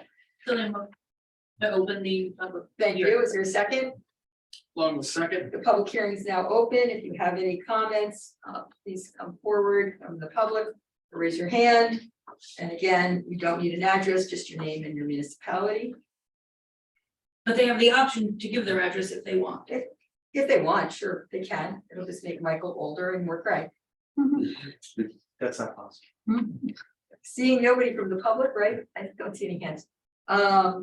Oh, yeah. Nice. Can I have a motion to close the public hearing? Tilly will move. Is there a second? Purpose second. All in favor? Aye. Roll call, please. Oh, any discussion? Yeah, I wanted to know. Can you hang on one second? Oh, I'm I sorry. need a motion to adopt. Tilly will. Is there a second? Long the second. Discussion, please. Ms. There we go. Engelhardt. I'm sorry, I thought you asked for discussion. Yeah, I just closed the public hearing. Okay. I wanted to know, did our traffic engineer, not the planning boards, but the municipal engineer have any input on this? We never do. This is a police matter because it's an existing street and road that the police department weighed in on it. Okay, I guess my experience with planning board is definitely traffic engineers sometimes are interested in where the way the traffic moves around a stop sign. Sorry, in 30 years of municipal. Personally, I've never seen a traffic engineer weigh in on a stop sign at an existing street and intersection. Okay, I have on the planning board and that's not, I'm not trying to argue about it. All I'm asking is for to consider tabling this, not, and I respect your input about the traffic engineer. That's fine. What I am a little concerned about is the way this particular location is affected by the proposed Liberty Village design plan. I actually think that the stop sign, the stop sign at Grant and Brown, which was very close to this location, might be actually able to help that traffic movement slow down a little more. Perhaps we do need both, but I just think I'd like to see how this traffic stop is affected or it influences, number one, the Liberty Village design proposal, as well as considering the stop sign that was discussed as a possibility at Grant and Brown. The two of these locations kind of should be considered together, and I'd like us just to table that to get a little bit of input from the traffic engineer, as well as the fact that I know we're having some Liberty Village kind of design discussions in a couple weeks. I think this would be more appropriate to discuss just in a couple weeks. Well, So isn't this driving? But hold on, being hold on. driven by the police? this is being driven by the police and a lot of complaints. So if this is being. Wait a minute, wait, quick, I'm asking, are you bringing up a motion to table? I did bring a motion to table, Well, yes. you have to say a motion to table. I have moved to table this pending some traffic engineer and Liberty Village design input. Is there a second? Do the rest of us get to discuss it before it gets tabled? Well, she brought up a motion, superseding motion. So if there's, yeah. Is there a second, then we have a If there's discussion. no second, then it dies and we continue to discuss Then you this. just can, yeah, just continue to discuss it, which I prefer anyway. I'll second so we can discuss if people want. Well, we could have discussed it anyway, it could have died. The motion could die, Yeah, just let it Table. die, Liz. we're gonna keep talking about Sorry, it I take anyway, it back. okay? So here's the thing about this, this is a complaint driven by a number of residents on Brown Street about speeding and cutting through on Church. No one complained about Grant. The police were asked to look at the stop configuration and whether or not it was warranted based on what they experienced and saw. Warranted is a legal term, not just a verb, or adjective. Forgive me. And they said, yes, it is warranted. If we're gonna look at design and spend money on design, the redeveloper's engineer should be, and the redeveloper should be paying an engineer to look at design. We did not look at anybody to ask about design in Liberty Village. This is a safety matter with people cutting through, many with Pennsylvania license plates, our side streets to avoid the circle, period, simple.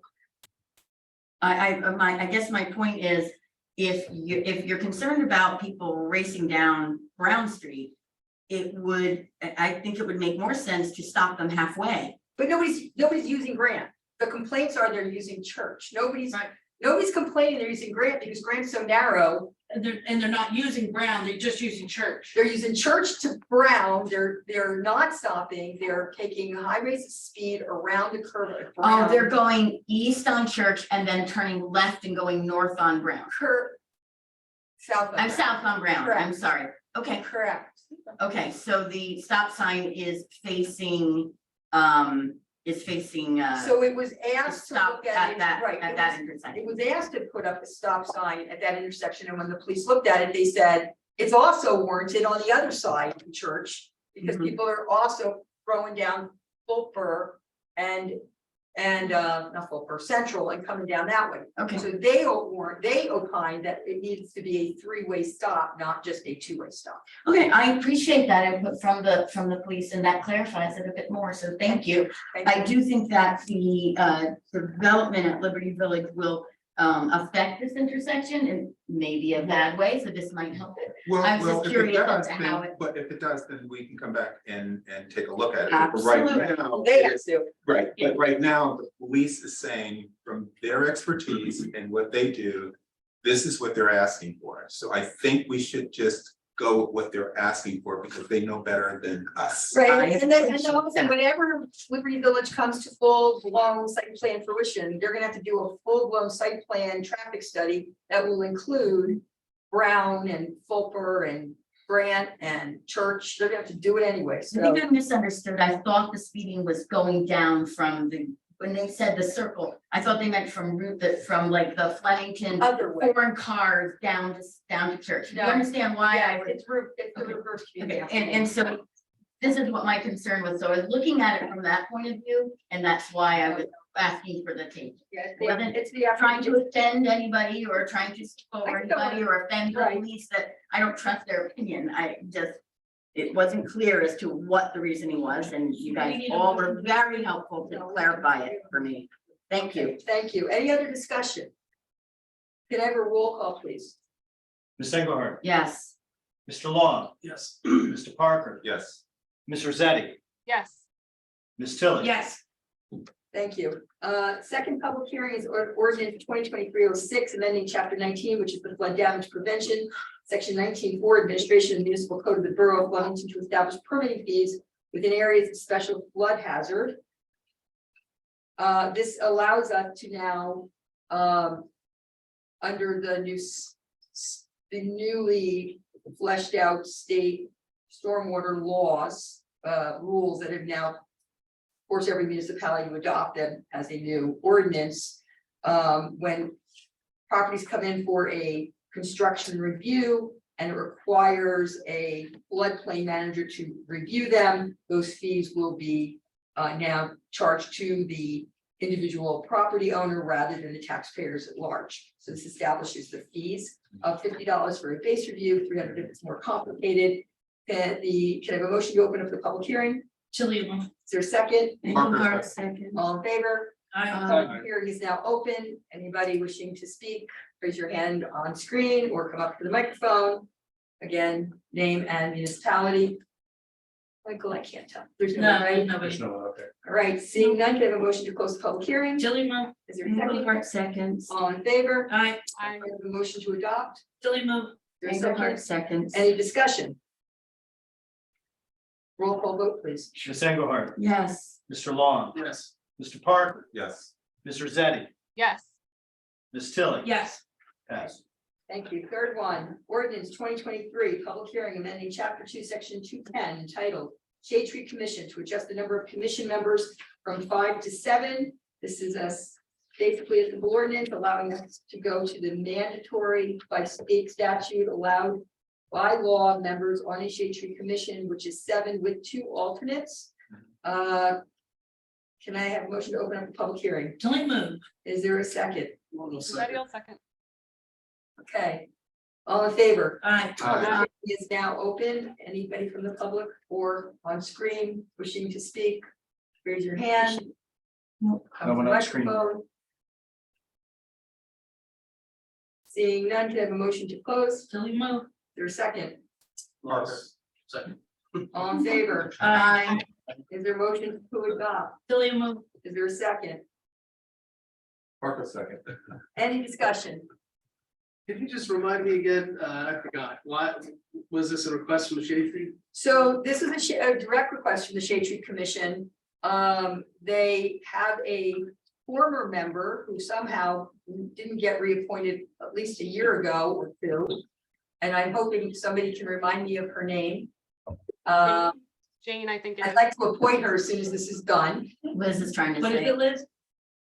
I think it's Jane. It is Jane. What's Jane's last name? That is the question.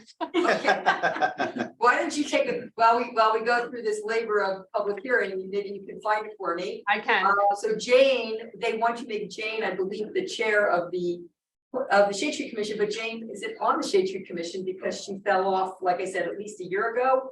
They didn't realize that alternates can't be chairs. So they asked that it expand to the maximum amount. And they also said that they had other people possibly interested in being on the commission. So that is why we're doing this, because all I did was basically reappoint everybody that was already on. So I don't know when this happened, but the people that are currently on were on last year and were on the year before. So Jane has been sitting there thinking she was a member and wasn't. Oh, poor thing. I know. Thank So we you all for feel her bad. We're service. really happy that she served. And so we have a motion to adopt a second. Is there any other discussion? I should say this really slowly while Liz is looking. Is there any other discussion? Liz, is the last name Peterson? Cannon, Jane Cannon. Can you spell it? Yes, CANNON. Cannon. Thank you. That's right. That is exactly who it is. Thank you so much. All right. And in terms of Can discussion, I would have just, Tilly move. a roll call. Do we have all that? Can I have a roll call, please? Sure, Ms. Engelhardt, Yes. Mr. Long, Yes. Mr. Parker. Yes. Ms. Rosetti, yes. Ms. Tilly. Yes. Okay, as a mayor's prerogative, I am appointing Jane Cannon to the Shade Tree Commission. Ooh, okay, thank you so much. Anybody else? Are you looking for, so now you have three. We now have 6 full voting members and no alternates and appointed, and we have room for 1 more voting member and 2 alternates. So if anybody from the public is interested, we do have some openings. Okay, we have some introductions, just to remind the public and the council. We did have the 2 cannabis ordinances. They are still pending at the planning board. The planning board did not get a chance to look at them 2 weeks ago. They'll be looking at them tomorrow night, and we'll be having them up for public hearing on the 13th of March. So ordinance 2023-08, amending chapter 6 traffic schedule. Schedule 7 parking restricted for use by handicapped persons by removing a spot on Katner Street. This is by request of the residents on Katner, the person for whom the handicap street was established years and years and years ago. Is no longer living there. They'd like that space to go back to a regular public spot. Can I have a motion to introduce? Engelhardt seconds. Any discussion? Where exactly is the spot on Kepner? It's right across from the courthouse. It's like halfway down the street on the left. Gotcha. Any other discussion? Kind of a silly question. How do they remove it? It's just. They just take the sign down. just And take they the sign paint down. over, and they paint over. Whatever, yeah, if there's a markings. thing on the ground, they paint that too. Okay. Right. And the can I- curb. And the curb. Can I have, I don't think that curb's painted blue. Yeah, it is. Is it? Yeah, it Okay, is. then they'll paint over it. Mhm. Can I have a roll call vote, please? Ms. Engelhardt, Yes, Mr. Long, Yes. Mr. Parker, Yes. Ms. Rosetti, Yes, Ms. Tilly. Yes, Okay, Thank you. that will be for March. March 13th. 13th will be the public hearing. Introduction ordinance 2023-09, amending chapter 11 utilities, section 11-1.1 regulations to modify the water service unit. We discussed this at the last meeting that we need to do this to be able to properly allocate and bill our water bills. And they just wanted to verify how many gallons were in a unit. So this sets that number. Can I have a motion to introduce? Chillian move. Is there a second? Engelhardt seconds. Any discussion? I just want to say I enthusiastically support this. Great. Roll call, please. Ms. Engelhardt, Yes, that's a big check mark. thank you. Big check mark. Mr. Long, Yes. Mr. Parker, Yes. Ms. Rosetti, yes, Ms. Tilly. Oh, yes. Okay, 313. Yes, 313 is the public hearing. Thank you. Ordinance 2023-10, and any chapter 10 of the municipal code titled Streets and Sidewalks to update road opening requirements. This is at a request of our DPW superintendent to make sure that our roads, once they are repaved, are left pristine for 8 years, and that road opening permits will not be allowed on them unless it's an emergency.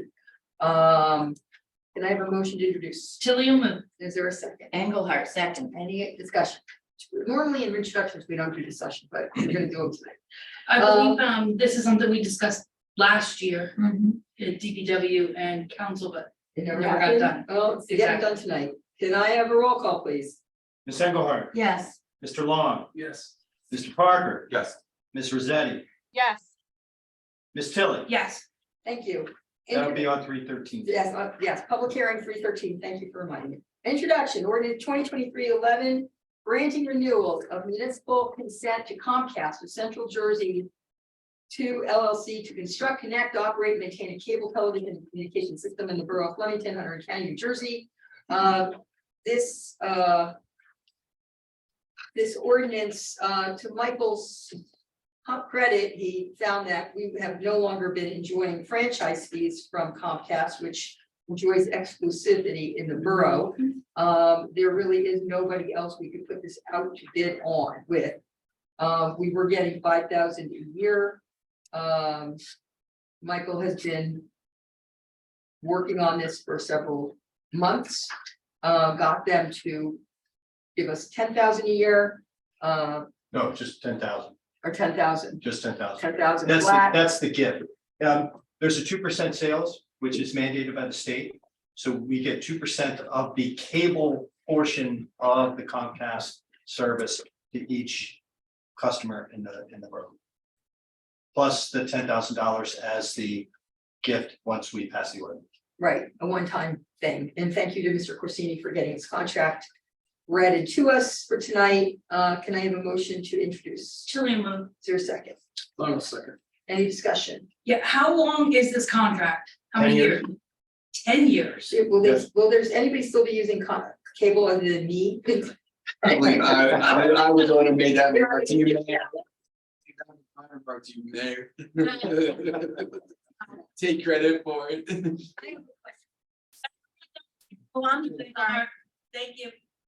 I know last time this came to council, we were trying to get, Wi-Fi, BIOS? no, No. like, Public internet. It was, Yeah. it was a public Wi-Fi for the borough. The difficulty is that this is only for the cable, not the internet. So they were unable to do that. This doesn't include any of their internet offerings. so this is just for the hardware. This is just for television cable portion of their. They do not have to franchise the internet service. They only have to franchise the cable TV. Okay, thank you. Well, I honestly thought that I'm disappointed because I thought that was what we were I thought that was what this was about, that it would also, because I remember Kim as well, that a couple of years ago where we were trying to get Main Street and Stangle nodes so that there was public access to internet in two of the more public areas of town, frequented areas of town. So I actually was assuming that that was part of this deal. So I'm a little disappointed that it's not. Is there any, I mean, it sounds like you did a really great thing here, Mike, so I'm not belittling it at all. But is there, if we take this opportunity, do we lose that opportunity to get public internet? Because it's something really that especially people of little means need, which certainly is some, there's a lot of people in this town that can't afford public internet. So I guess is there any way that could have been negotiated in this, or does it have nothing to do with it? Like, how do we get that? I know we were looking at the school as well. Yeah, so I'm So what- piggybacking on Kim here. So it's only TV. So what they are offering is, and it's for a school or library, they will offer both the TV and the internet to a non-network computer. Okay, so there can be one computer at either a school or at the library that's hooked up that gets both the TV and the internet.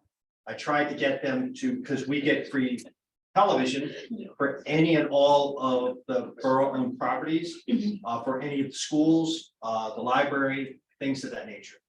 But it does not extend to internet. They have a Chinese wall between, excuse the term, but between their television and their internet, even though they do bundle for residents. They are not required by state law to franchise the internet, but there are regulations regarding cable television. So that's what this is about. Okay, thank you. Any other discussion? Roll call vote, please. Ms. Engelhardt, Yes. Mr. Long, Yes. Mr. Parker, Yes. Ms. Rosetti, Yes, Ms. Tilly. Yes. Okay, that'll be on 313. Thank you. Public hearing set for 313. The next 4 resolutions are coming from our CFO, Bill Hance.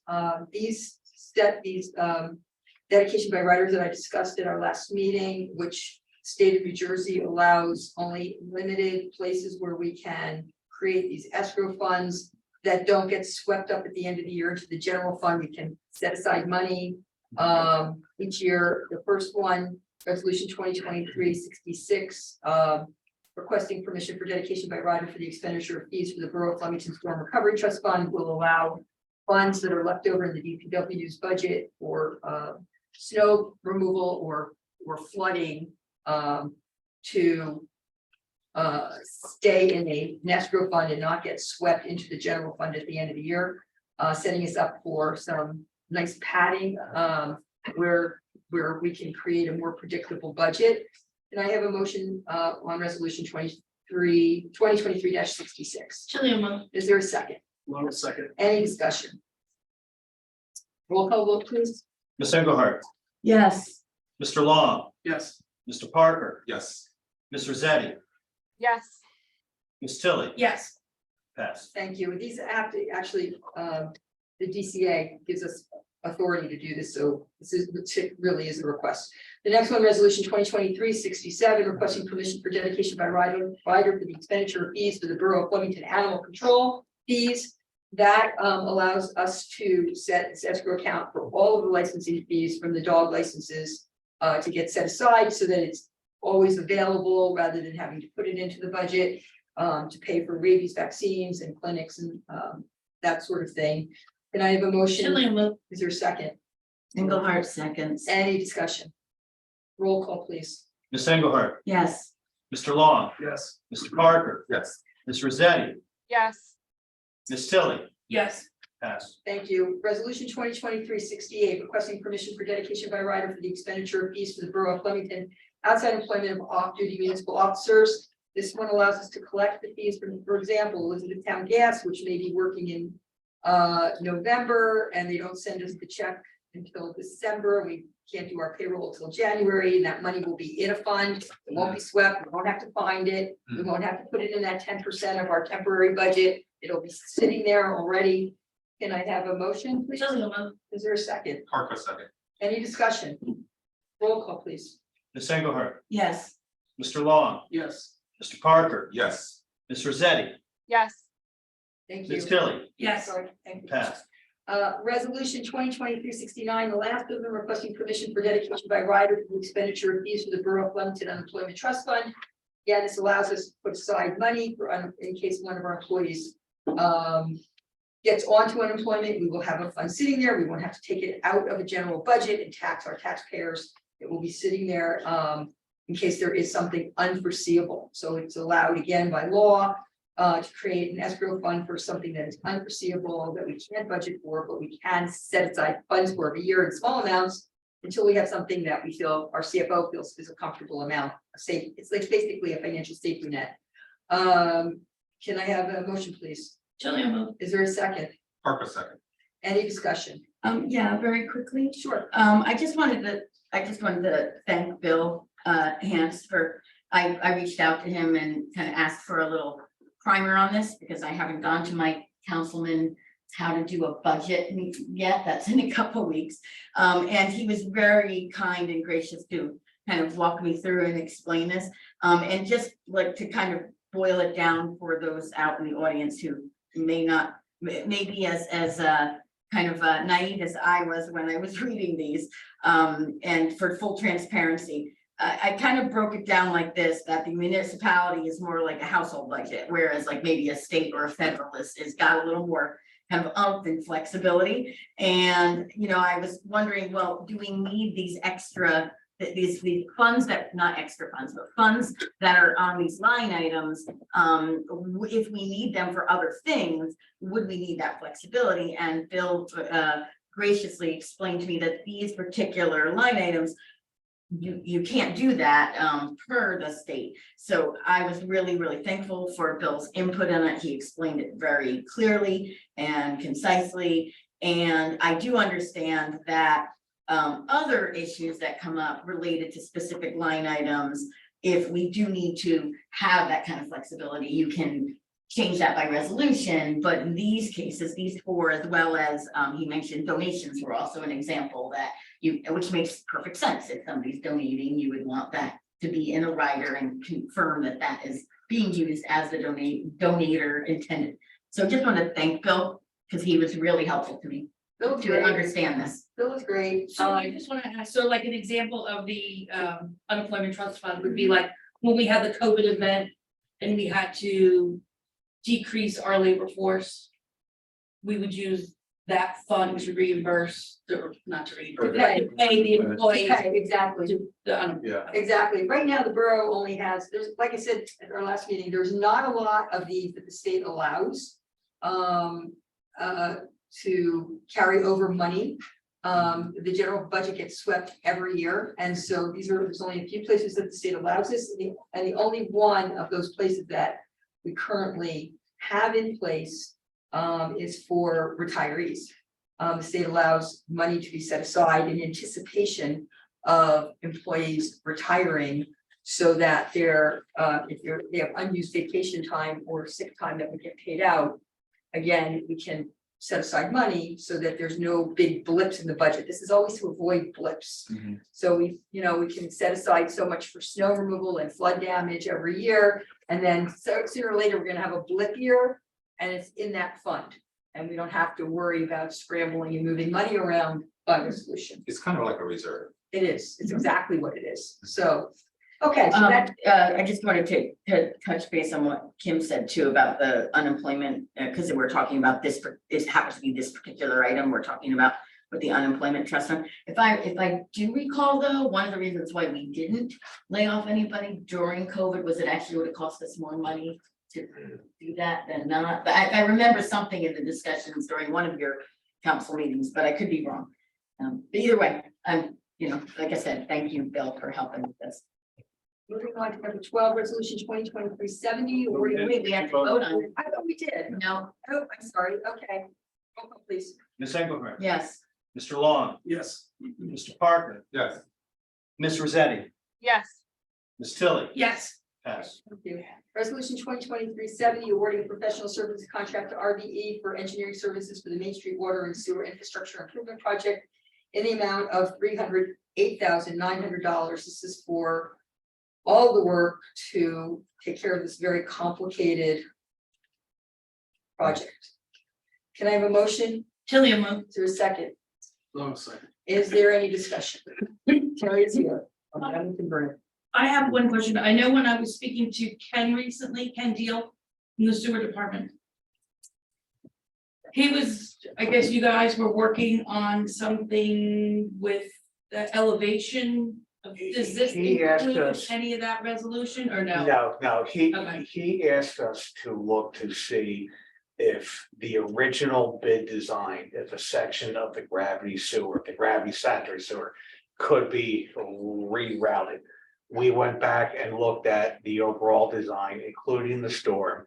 We went back to the redeveloper's engineer Mhm. who designed the storm to go into what was bid. We asked him, could we do to make the sanitary change that Ken wanted? We would have had to have moved the elevations of the storm sewer. Unfortunately, in consultation with Bowler, we cannot move the storm. So we did look at it. Unfortunately, we cannot make the change Ken wanted to make. Okay, thank you. Any other discussion? Can I roll call, please? Ms. Engelhardt? Yes. Mr. Long? Yes. Mr. Parker? Yes. Ms. Rosetti? Yes. Ms. Tilly? Yes, Pass. Thank you. Resolution 2023-72, authorizing the closeout change order and final payment number 4 for the construction contract with Relax Contracting in connection with the Dewey Avenue Road Improvement Project in the amount of $16,209.42. Can I have a motion, please? Tilly, move. Is there a second? Long second. Any discussion? Roll call, please. Ms. Engelhardt? Yes. Mr. Long? Yes. Mr. Parker? Yes. Ms. Rosetti? Yes.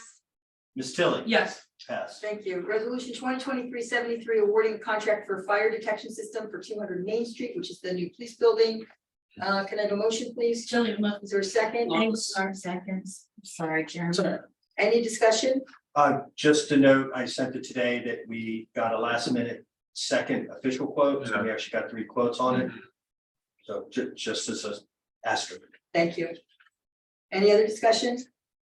Roll call, please. Ms. Engelhardt? Yes. Mr. Long? Yes. Mr. Parker? Yes. Ms. Rosetti? Yes. Ms. Tilly? Yes, Pass.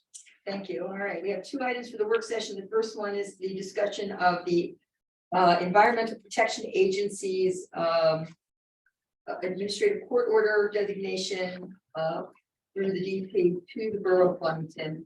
Terry Vogt, our engineer from Remington Vernick, is here to discuss. I don't know if anybody from our DPW is on screen because they're all out. I don't see Dealing Ken. with I think they're salting. probably out Ken- salting. Yeah, Ken wrote to me that it's out Correct.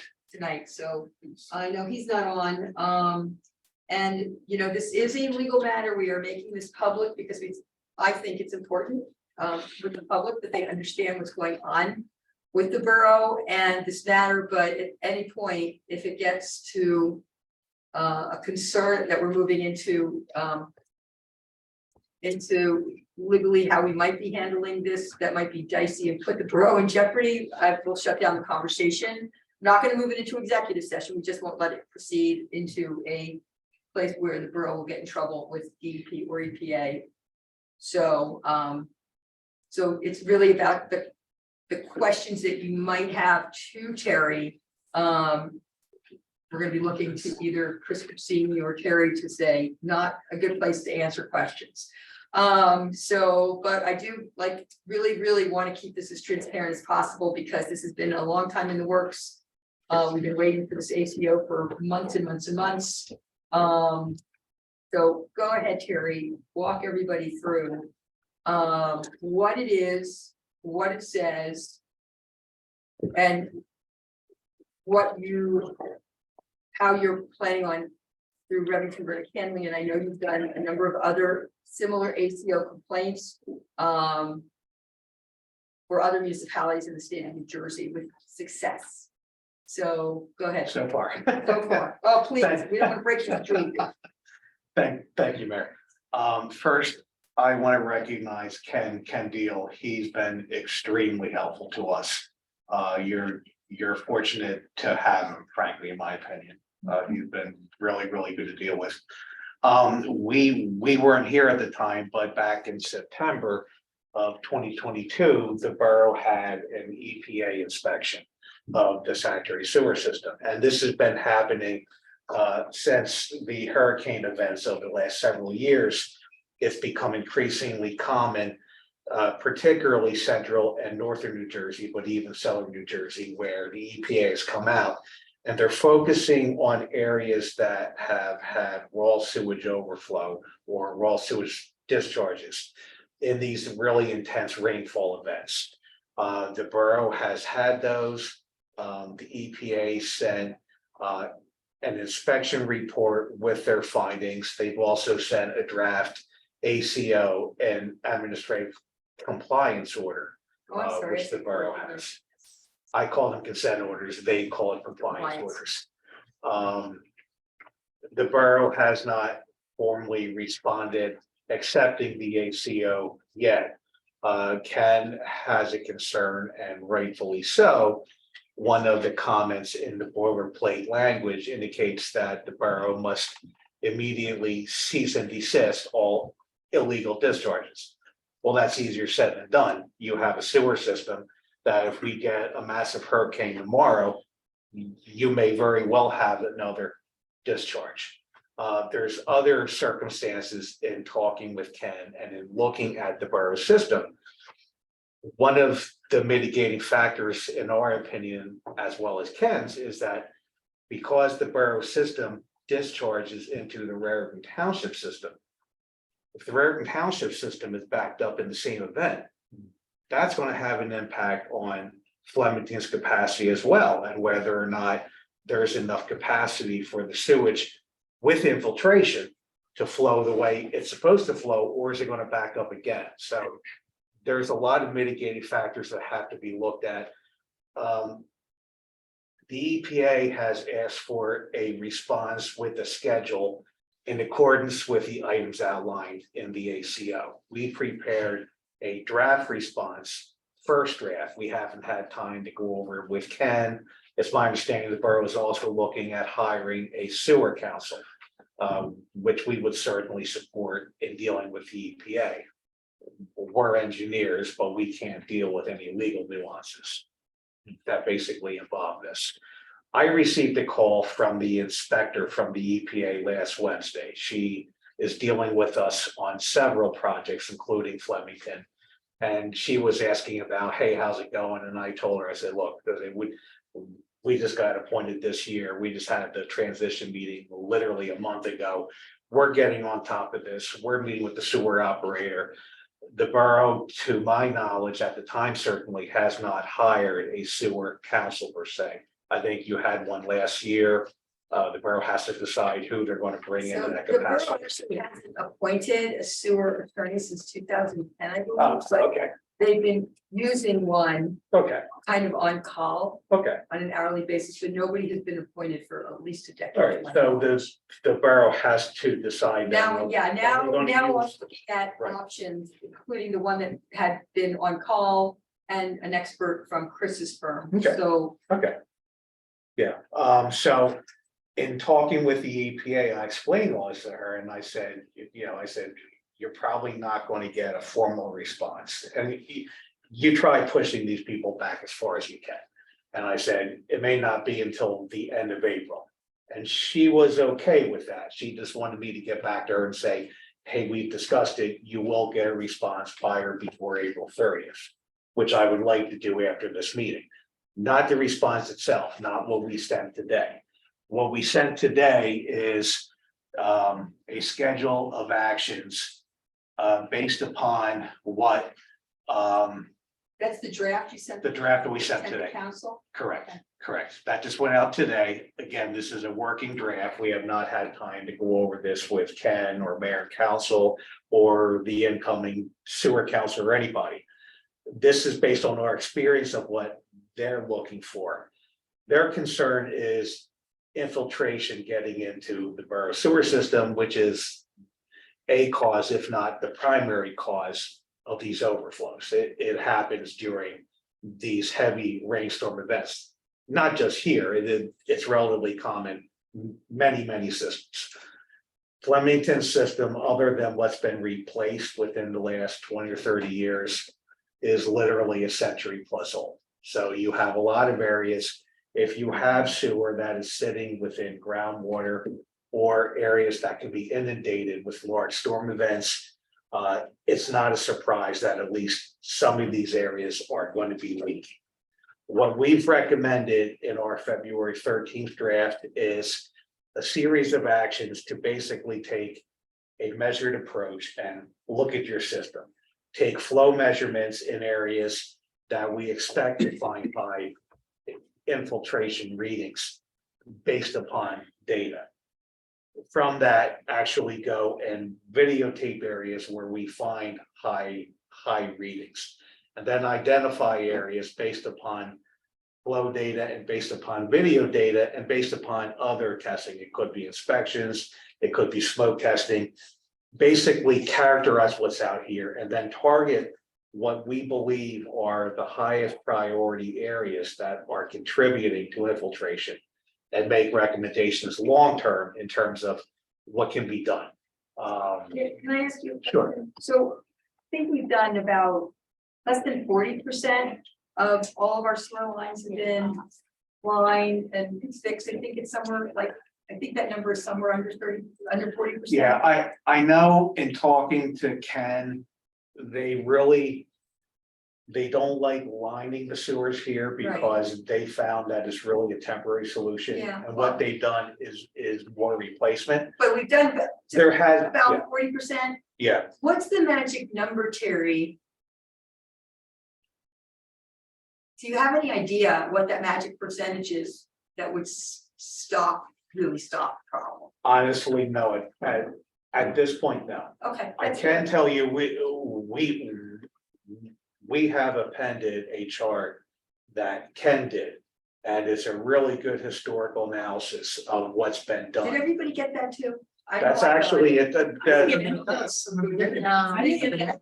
We didn't get anything. We didn't get anything related to this on the agenda. Yeah. It jumps right from, I'll send it to you guys instead. It's on the- Copy. It's on the agenda, but we didn't get any. no, it's in the work session, but there's no supported no- documentation Right. related to this.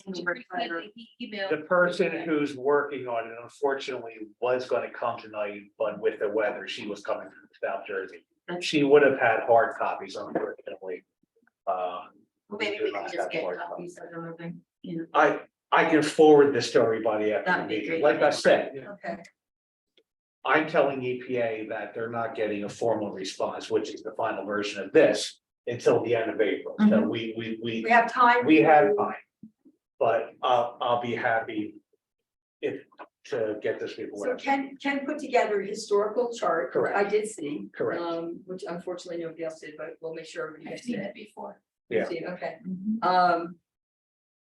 I'm sorry, that's where we all cut you off saying nobody got this document. Oh, that's all right, but no, like, he's documented flows going from 900,000 gallons a day down to approximately 600,000 gallons, just by, The 40%, because that covers that. I don't know what, 50. I don't know the percentage, but I've got on here, he has Discrete. numerous projects, you probably got close to 20 projects going back to 2001.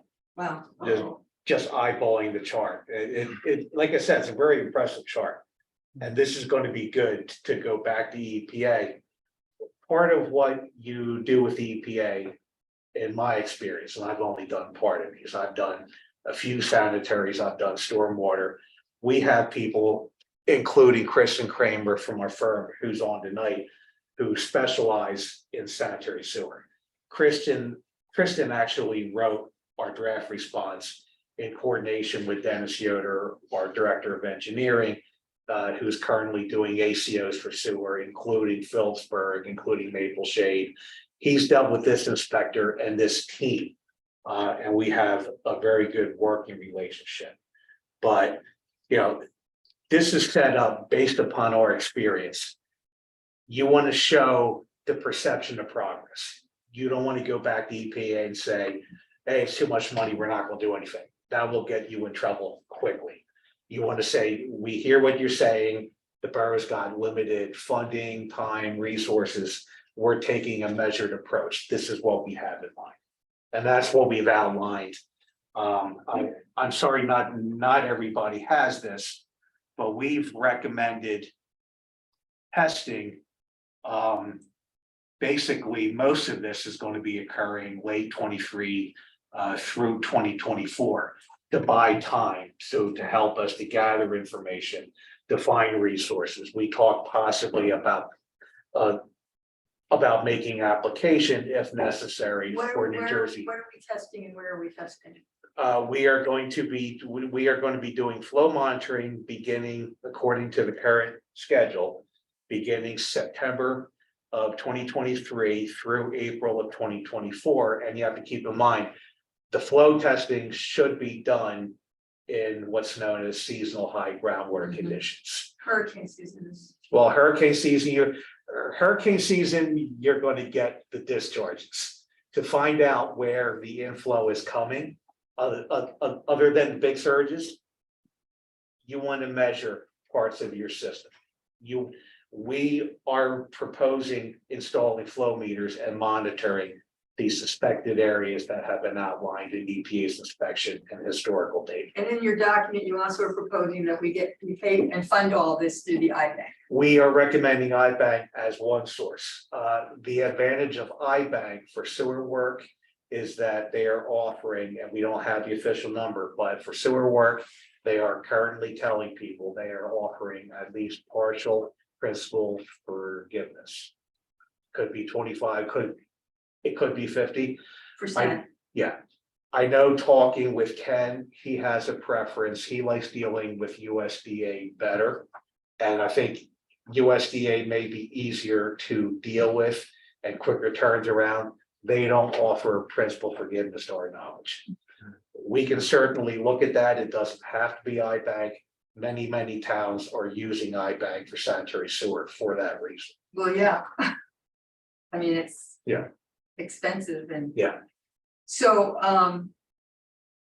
okay, so the step one is monitoring, Mhm. and that's this year through next year Correct, through early spring of 2024. 2024. And then, Based upon those findings, we're recommending testing of areas where we've identified based on flow data. Yes, these are areas that are contributing heavily to the overall inflow into the sewer system. are these areas that would be leaking Yes, specifically? Yes. There's infiltration. based upon the results of the forthcoming flow measurements, correct? Does everybody, I mean, I don't want to presume anybody knowledge of anything. Do people understand infiltration with rainwater into sewer lines? I do. Yes, okay, all right. So, Maybe, I think the general public might be good to go. so do you want to do a 2-sentence on for the general public, how infiltration with rainwater and snow melt contributes and why we have these overflows? It contributes that if you have sanitary sewer, and again, most of the existing historic sewerage within Flemington, outside of what's been upgraded in the last 20 to 30 years. Most of it is century old, perhaps older than that, clay piping, which it's very common for that piping for that age to get cracks in the pipe, you can get leaks in between joints of the pipe. And talking with Ken, the actual lengths of the sewer are very short. Apparently, historically, they're finding it's anywhere from 3 to 6 feet. So lots. What that means is you have a lot of connections between a lot of small pipes. There's many places where inflow, what we call it, it can be groundwater, it can be an artificially temporarily raised underground water table because of a major event. Can be going in addition to sanitary sewer, what people flush down their toilets, goes down the showers, comes out of the washer. Infiltration and inflow is what you try to take out of your sewer flow for 2 reasons. One, it can contribute to surcharges like the borough's experiencing and get you into trouble with entities like DEP and EPA. The other thing is that from an operational standpoint, you're paying to have that inflow treated. So it's actually hurting you twice. So it saves money Yeah. to make sure you understand. Long term, you will reduce your sewer treatment costs if you can remove that infiltration and inflow. So there's 2 benefits. One, keeping the environmental people at bay and not having raw sewage discharges. And 2, long term, your treatment costs should go down, at least based upon gallonage. So And that's this what we're trying to do. process is, this process is kind of similar to a contract negotiation with the EPA, in that basically the letter that you send in April is kind of like we're negotiating in good faith here. This is what. We're our moving plan is. forward in good faith. Right. Based We may upon not the have current. everything done, but we're moving forward in good faith, and they are Exactly. historically accepting of that. Correct, Mhm. correct. I have a question. Sure. The EPA inspection, was that kicked off by Ken's overflow reporting to the EPA that we had after Ida? It's very possible that they came out to many municipalities after Ida. I know Middlesex Borough, they came out in June. We're also helping them, for example. I know that several years ago, it wasn't just Flemington. There were many towns that had discharges. That probably prompted the EPA to step up inspections. I don't know for sure. Right, and I believe the other issue that we're having, especially at the intersection of North Main and Park and Walter Ferran there, is that there's the 3 manholes together. All 3 of those overflowed, and the Correct. EPA was not considering them one event, they were considering them 3 events. And even though that's they're part very of our close. response. Right. Correct. We talked with Ken about that, and that was Ken's opinion as well. You know, if the EPA reported, I believe, 19. And if you look at that, you had several groupings of 3 that they counted as 3 that were saying, hey, you know, it's the same infrastructure. Right. You're counting 3 discharges, it's really 1. You have 1 discharge coming out of 3 manholes within 25 feet of each other. But yes, Obviously, infiltration comes from lots of different places, Correct. and the majority of it relates to the piping, obviously. But how much does overly impervious existing developed or undeveloped sites contribute? For example, a site that might be overly impervious. I explain to people, sometimes flooding is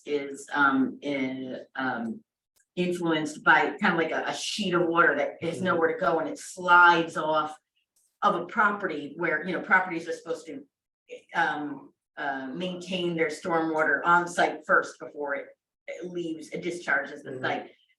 When a property is overly impervious or is so either has been undeveloped for so long or not up to the stormwater standards of today. Right. And that water kind of sheets off of a site, like I said, whether it's developed or undeveloped. How much does that influence this situation? It's really case by case. Mhm. We really couldn't tell you without doing a fairly extensive analysis of hydrology. And It's that's not possible. included, that type of analysis isn't No. included in this exercise. What we're trying to do is prevent non-sewage flow from Mhm. entering the place, regardless of whether it's from rain events, high groundwater, whatever. We want to seal the high infiltrating sewer infrastructure Mhm. that you're not getting that inflow regardless of the cost. That's certainly possible. We just can't characterize Right, it I just without. wanted to looking. confirm that that's Yeah. actually not part of this Correct. exercise. Yeah, we're actually dealing with the infrastructure to Mhm. try to keep everything out besides sewage. And this is actually good for the environment. Yes, it is. Yes, it is. What else does the council need to know about this? At this point in time, I don't think anything. I would like to have further dialogue with Ken, obviously. When the borough chooses who's going to represent them, we should have discussion. Prior to the formal response to EPA, which will be the end of April. All right. I'll be, try to come, I'll make an appointment for the next meeting then. yeah, and I can certainly come back in the future if you want to give updates or whatever mayor and council want. Let me just see if the council has any questions. Council President, any questions? Not at this time. Council Vice President, I asked all mine, thank you. Councilwoman Rosati, any Not- questions? No, nothing now. Councilman Parker, No, I just want to read what you get, yeah, then maybe I will, thank you. Councilwoman Engelhardt, No, all my questions were answered. I'm just anxious to see the info too. Administrator. Explain what will happen if the EPA doesn't play ball. Oh, is that one of those places where we don't want to talk publicly? Well, if the EPA feels that the borough is moving in the right direction, and I'm confident that this will be a good step forward or a version of what we've recommended. It's our experience that will not be a problem. If the EPA feels that the borough is not responding in an appropriate manner, if they feel that the borough is stalling, that they're fighting back, they have the ability under the Clean Water Act to levy some very substantial penalties. Not in the order that Flemington received, but I've seen similar ACOs where they reference in the Clean Water Act that they could potentially fine up to $37,500 per day per violation. But they would have to issue a different ACO. They would have to have rationale, I'm sure, and the borough would have recourse. But they have the ability under penalty structure, if they chose to, for whatever reason. If we had the money to pay those fines, we have the money to do the work. That's why typically in our experience, if the EPA feels that the municipality is moving forward within their ability, including money, including resources, including time. If they feel that you're moving positively, chances are excellent, you're not going to get penalties. Does all this work We can't that guarantee that. we're doing on Main Street, juggernauted by the Union Hotel project, does that count towards being good compliant municipality? If you're replacing, you mean the utility work that Yeah. has been, Yeah, if you're replacing malfunctioning sewage, yes. Or malfunctioning sewage, excuse me. okay. Well, we Yeah. know it's old. Yeah, I assume it's I assume it's leaking. If it's I- down on, I can certainly include that in the response. I assume if it's down anywhere near that East Main North juncture, it's malfunctioning. Yeah.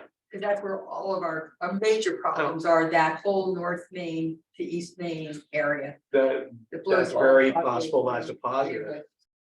you're taking very, very old sewerage and replacing it with new piping. So to coin an expression, it can't hurt. Okay. Any other questions? Christy, any questions? I do not, we'll have some more follow-up later though. Okay. The only thing I would like, I know I've spoken to Ken when he showed me his presentation, is that I think that that's something that should be a presentation during a council meeting. So this way the public can see how we started with that 900,000 gallon number and how we've gotten down. to- I think Ken wanted to do that tonight, but he. It's the just a storm. bad night with the weather. But just another night if we had. Yeah, sure, needs we to can absolutely do that, and when we need, Sure. when we do an update, Yeah, at Yeah, some it point in the next couple of months when we get an update on this. Highly That's fine. informative. Okay, great. Thank you so much, drive safely, please. thank you. Yeah, Thank you. not Thank nice you out so there. much. Can't see. I can't tell what's going on either. Okay, second item is been placed on this tonight in an amended agenda item, which is to discuss a possible censorship of Councilman Malik Johnston. So we've amended the agenda for the work session to discuss. Councilwoman Engelhardt, this is your motion, if you want to lead the discussion. Sure, I just thought we should consider a resolution.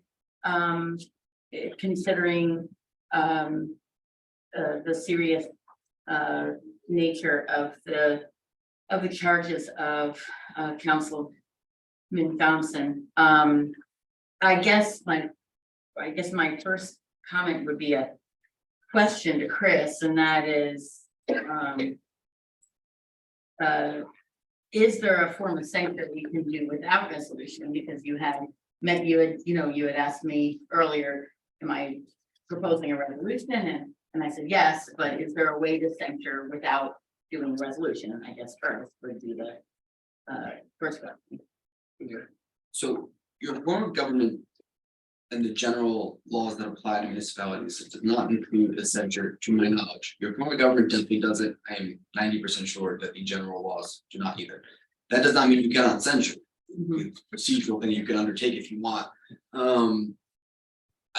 Typically you would do something, you would reduce something like that to writing via resolution, which could be done. And we can write a resolution in real time right now. It's not the preferred method, but you can do it. You can do it. And for something of that nature, Councilwoman, I think you probably would only want to do a couple sentences anyway, so. I've got some prepared, but we'll If you have discuss that prepared later. it, even better. Yeah, Even it's, sometimes you see these scenarios where someone, the booty clerk runs back to an office and starts typing away. no, I mean. If you have something prepared, that's it.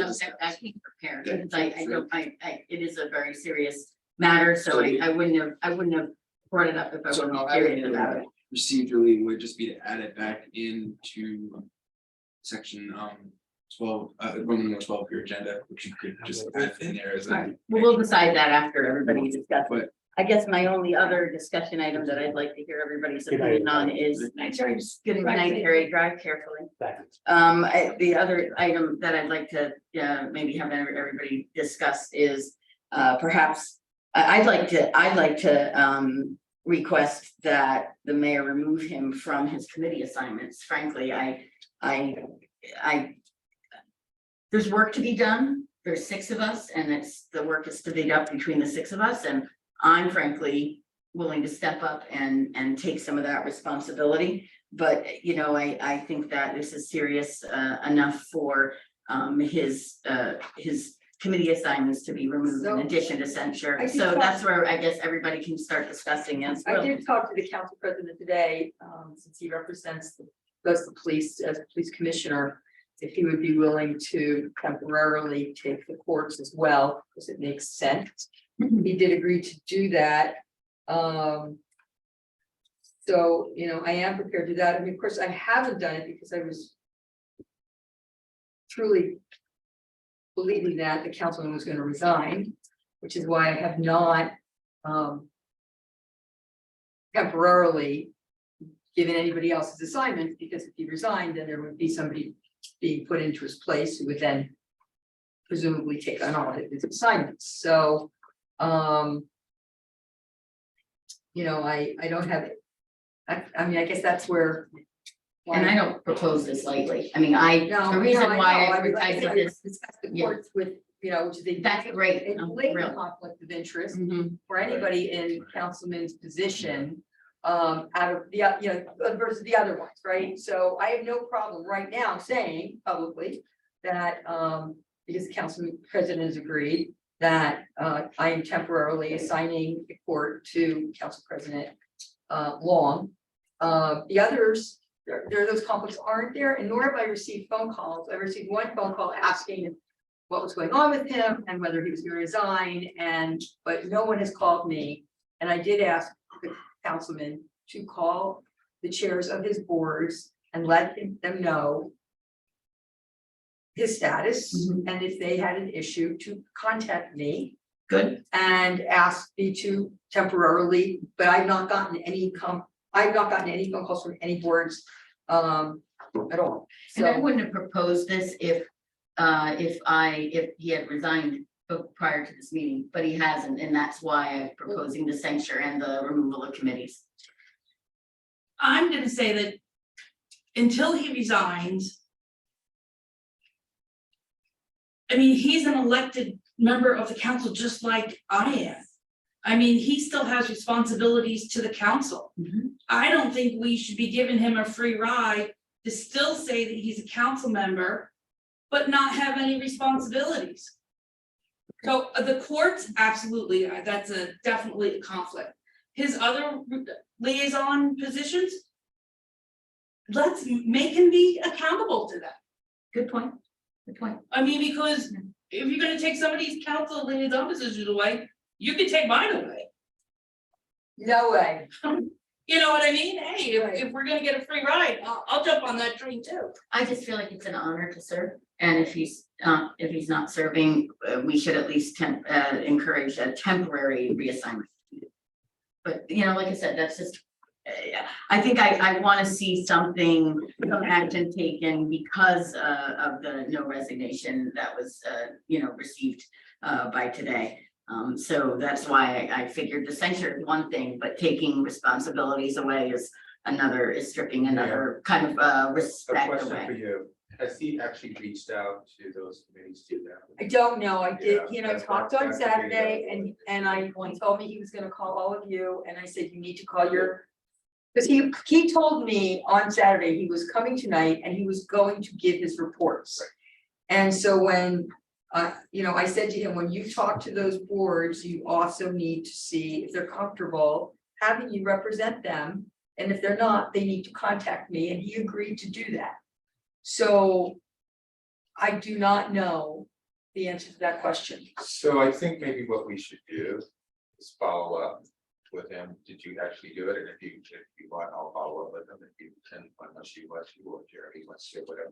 But I do think we should follow up to see if he's actually done that. Because maybe you haven't gotten any calls because he hasn't really initiated that. Not that that is something anybody would call it, I'm sure, but I think just to make sure that we're all moving in the right direction. Agreed. That we should probably dot our i's and cross our t's before we decide to do whatever. So When you say that, you mean the censure or the removal of committees or No, both? I agree with the councilman that he should about be, the- so we can reach out to him and ask him. about the- And Committees. if you want to, you can. If you want me to, I will. I was just getting clarification. Why don't you do it? Okay. He's talking to you. Okay. I think if he still feels the need to serve, then he should have a voice. I I mean, feel like what we're is the being sense held of hostage. serving if we're gonna censure him? Well, censure is just saying we're not Happy with his. happy with his Right, right, performance. right. So I think that censure is a valid action at minimum, but I do respect both of your feedback on the committees or all three of you, your feedback on the committees and respect those and agree. And I have, you mentioned something that you were surprised he didn't resign by today. Did somebody give him a deadline on the time to resign? No, but yeah, Marcia said she spoke to him and he kind of expected it and. No, I expected. Oh, I'm sorry. I expected it. No. started. I expected it weeks ago as well, so I agree So, with you. No, Yeah. that was, But you said you talked to him and you were kind of still expecting. well, the him, still conversation on expecting him. Saturday was that he was not gonna resign and he was gonna come Oh. tonight. That was the conversation I had with him I Saturday. expected it weeks ago, and I think that So, it's something needs to happen. I but I think we're think- being held hostage. But that was Saturday was the first time I was definitively told by him that he was not going to resign. So up until Mm. then, at the other meeting that he missed 2 weeks ago, I did not do anything with his council assignment Mhm. because I anticipated him still thinking he was going to resign. So no, Kim, the answer to your question is no, I had no knowledge either way. I'm kind of like, this has been a month now. Almost. And just to follow up with you, Marcia, I spoke to him last night. And he said he was not coming today. As of last night, he wasn't coming today. Correct. Yeah, he sent me a text this afternoon telling me. Okay. he was- And I Right. spoke to him on No, Saturday and he he said he called- wasn't He resigning. called me late afternoon today and told me he was not coming. Yeah. But on yeah, that's- Saturday, he told me he was Yeah. coming. So on Saturday, he told me he wasn't resigning. That's what the call I got. I'm sorry, he told me he was coming and he wasn't resigning. Yeah, so Saturday. we all got the same But message. there's some That's when underlying I- issues that's when that I- I'm not Let the public about why that's happening, so Mhm. I think. we Okay. should I let respect let that. this go, in terms of him resigning or not. But I think in terms of committees, I think we should just kind of reach out and figure out Right. where things lie. And just to be clear, I did ask, I had a rather robust conversation with our attorney today regarding his standing on the council, and he is, as somebody here, I think the councilman said, he's an elected official, elected by the public. It is not legally in our purview as a council, a body, to be able to remove him for any reason unless he misses multiple meetings. It is not Consecutive or consecutive meetings. It is not in this body's jurisdiction. That rests in the law, according to our attorney, with the county prosecutor and the attorney general only. Pretty clear. Pretty clear, very clear. You have So, some power for subsidiary boards, but one of your colleagues, not so much. right. So there's a big difference between, having a hearing to remove for cause for somebody who's appointed by the body versus removing somebody with or without cause or justification, somebody who is elected. We don't have that authority. And everybody's innocent until proven guilty, so that's something to be, made clear. Right, But right. either way, I think the limbo is what I'm frustrated with. Well, I think he would like to come to the council meetings. I just don't know if he thinks that he's welcome at the council meetings. So that was what was indicated to me. So, That was indicated to you from him. yes. I don't know why he would think that. I don't know. He's got responsibilities and should be here. So, that was indicated to me this afternoon when he called me and told me he was not coming. That he was not sure that he was welcome and he was, so I will call him and find out about whether or not he talked to his appointment. Yeah, I think that in the meantime. that will be the talk they'll sign, right? Right. Right. So I The can't rest of it remember is everything just he where signed he to, is. so I know he's library, I know he's Fleming Castle. Courts, Animal control. no, I give. Councilwoman Engelhardt, don't you have animal control? No. Well, yes and no. You announced that I had it, Yes. but then he started doing it, Yeah, so I but then said, I told him afterwards. that yeah, but he you kept were- doing it, so I said, I don't care who does it beside somebody, and It's on the yours.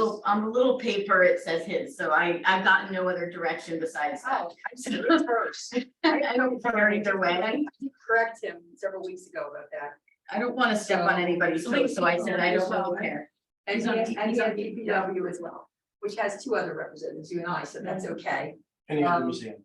And museum. Yeah, I said that You already. right, I yeah. said that already. Yeah. So, So right now it's just. the- it's really the museum and the and library. the library. And I don't know who, I have the Fleming Castle Chair's phone number. I don't know who the president of the library board is, but we can find that out. I have that. Okay, thank you. Maybe you can text me or email me. I think it's Jane David.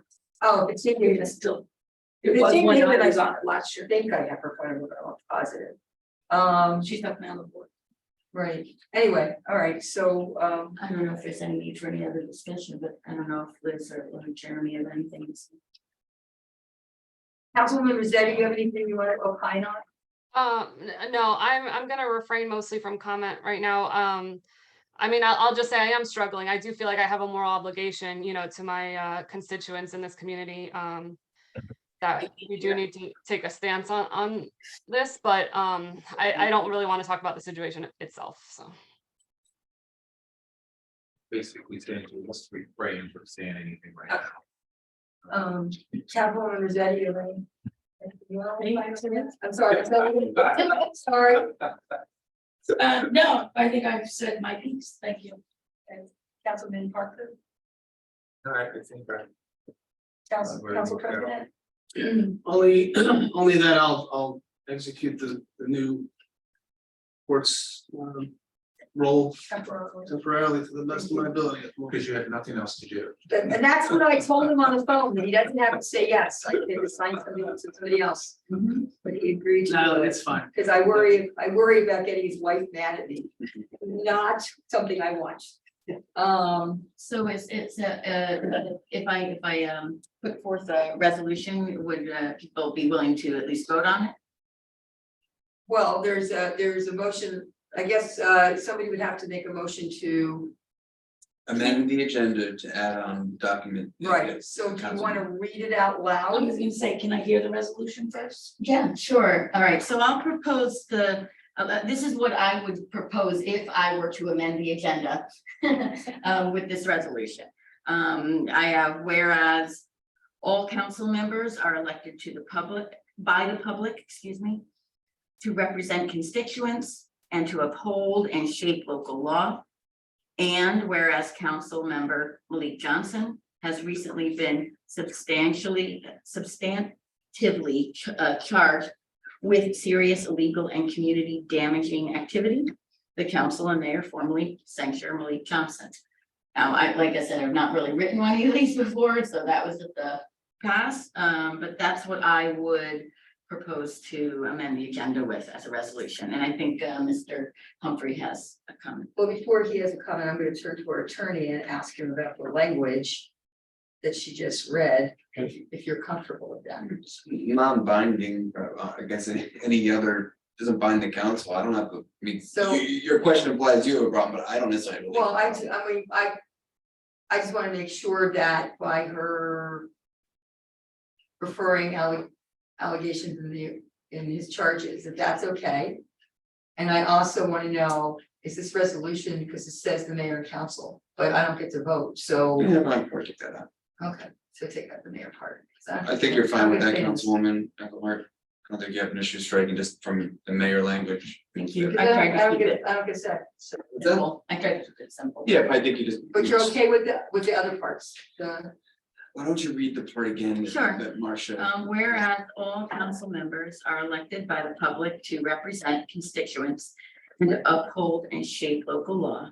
And whereas council member Malik Johnston has recently been substantively charged with serious illegal and community damaging activity, the council formally censures Malik Johnson.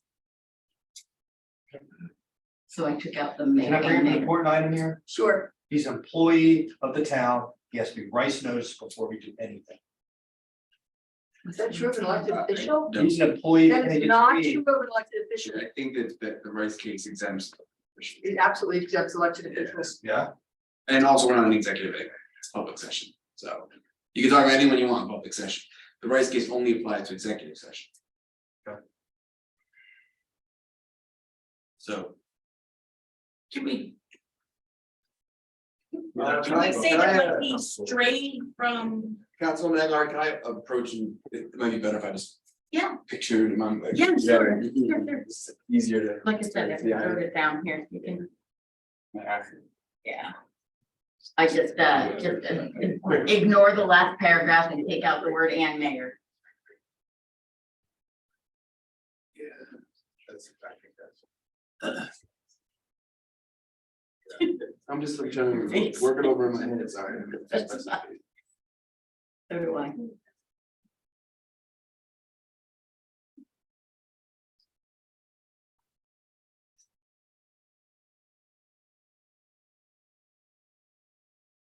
I might try to work in the word alleged in that paragraph. Okay. Yeah, so, yeah, I'm just doing it. That's- I'm just like, filling it in. I ask you? With it, maybe, So I think there's a couple Yeah. of things there that is really, go ahead. you It- have it. Well, should resolution language be subjective? Or should it be more objective, like? Community up- managed, I don't know. It's up to you guys. I Okay. mean. This is a problem always with doing resolution on the fly. And it's a very good effort. And I'm very We pleased. do it that- all the time with planning board, so you've got. And it's more common in the land use board, but Yeah. we've done it in the, you know, the council too. For some reason, there's no law one way or another. I like the idea of adding the word elected, but and I you agree with Terry. you agree that it's more, yeah. that's the objective. Yeah, because we're the That- taker. A lot of that is. I mean. You wanna, I don't wanna make a suggestion, maybe there's some concern about the language. Maybe wait till next time if he still hasn't resigned. It's not my place, but I hate to also workshop this, you know, now as well. I mean. If you wanna also give me some time while you're talking executive, That's a good idea. I can, when you come out of executive, just. Wasn't I just, Yeah. So why don't you I'm read out gonna that? text you that little paragraph with the Would you do edits, that? and then, Yeah, I don't, And then we what can- you do then is your decision, I just also don't wanna hold up the whole meeting. There is an aspect of your executive that I'm less involved in, so I could just kind of work on it. during would the- that mean we'd have to come back after? Yeah, the we could do executive that, as long session? as the mayor announces that with the intention. Mayor, Karen, do you have any thoughts before we? Are you okay with what I've said? About coming back in after Yeah. the fact, yeah, sure. Okay, as long as you're okay with it procedurally, if Councilman Lord sends it to me. If that's the will of the council, I don't mind wordsmithing it during that, the PV, the labor contract is not something I'm. I can just kind of do some typing, I appreciate you Yeah. doing that. if that's what the council wants, that is what I would do.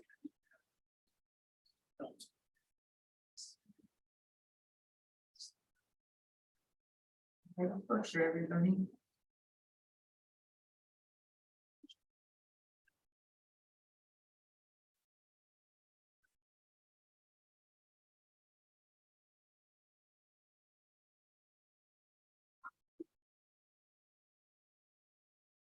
Okay, so what are we doing? So she's sending it to me, I Oh, think you okay. can do, you, He wants to review it while we're continuing to work, so I think, so send it to me, yeah, I'm doing that now, I'm just And then- taking the word and mayor out and stuff. And then, so I think we're done with the work session, if you wanna move on to Yeah, public no, comment. I do- But I I think just we wanna have to find- move to do that. I do just want to say one thing, that in 2020, the former mayor made a very disgusting Facebook post about 50% of her constituents. And there was a move to censor her, and it what did not pass 3-3, and she voted it down. And that was to discuss a censor, not even to censor. So I think that in light of, you know, the blatancy and the disgrace of what she did and what she said, and these are allegations, that should be weighed. So that's all I'm gonna say about, you know, about that. So let's move on. Where am I? So I don't know what to do now. Wait, Chris, before you keep doing this, because we have a public comment session after the work session, and this is all part of the work session. So is there a public comment session now, or is there a public comment section then? Please opine. I don't know what to do. You could have your public comment session now in the normal course. And then. I mean, nothing says you can't open, Have it's it on- unconventional, but I'm you- okay with yeah, that. it's unconventional, but Because I you could, purposely structured this agenda this way so that the public yeah. could comment on the work session items if It's a they bit, so choose. it's a bit unconventional, if the will of the council is there, I think it's sustainable. Look, I think everybody knows. Yeah. We've been Yeah. very public about this, so I think if anybody has a public comment on it, That's fine. This You could matter, also they take don't down make- the time, So, but Yeah. you do what you're doing, you do over there, we'll have the public session right now. And I'll have another one at the end of the meeting, so if anybody from the public has any questions or comments. Well, not necessarily questions, but comments regarding anything.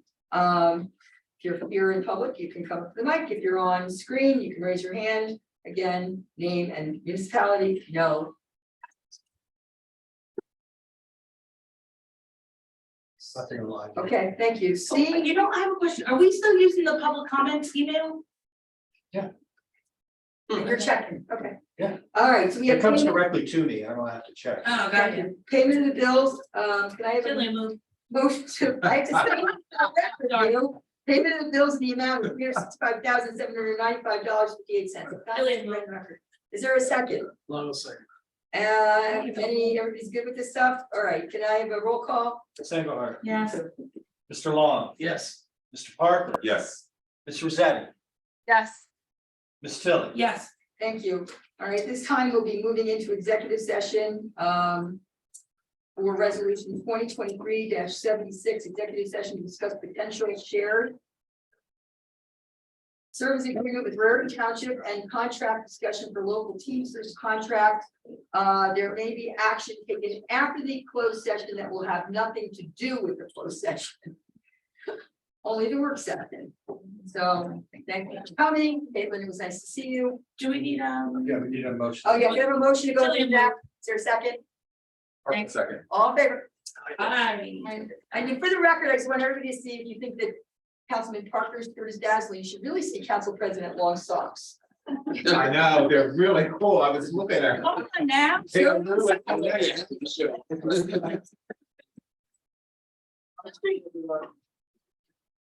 What?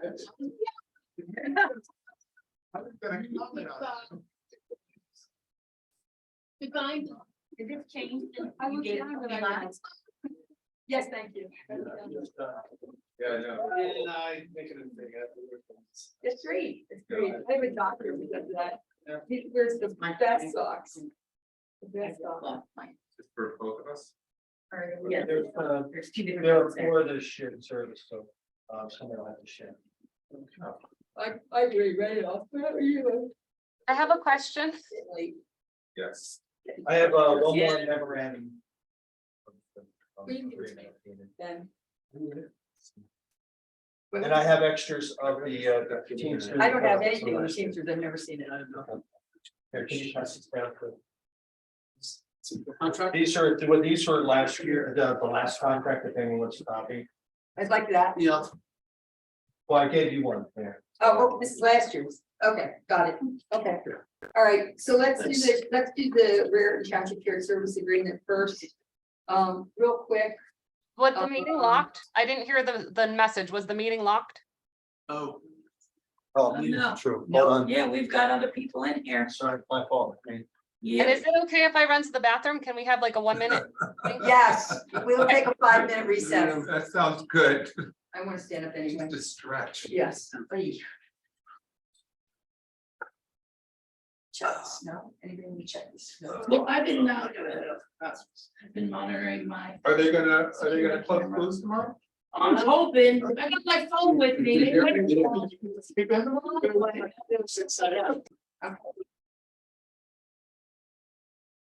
Okay, we're recording. Okay, so we're back in open session.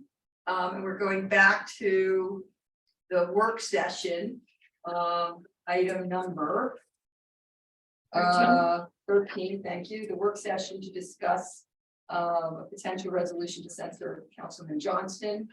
I'm turning this over to the attorney to, I'll turn it back over to Councilwoman Engelhardt if she wants to read what I sent you. oh, okay. We've already discussed them. You resent it to me. We have You to have vote to come out of executive session. No, we don't have to vote. Come out of executive How session. do you have a vote in an executive session? You can't vote in an We executive. voted to get into executive session. Or we might put an executive session back in the public. I actually reported back to your council email. Okay, my iPad died halfway through our. I can also just read it. So wait, I'm just gonna, I'm just. Technically, we're still in executive session. No, I can open it, I can open it on my phone. Here it is, sorry. So- Mark and I always agree. We always, Yeah. but clerks all agree with me and attorneys tend to agree with them. At the end of the day, it's form of function, but Or over function. We're in open session. it is a bit of a go. Right. You can do that, It's a great conundrum. But I do think it. I agree One with of you. those puzzles that are unsolvable.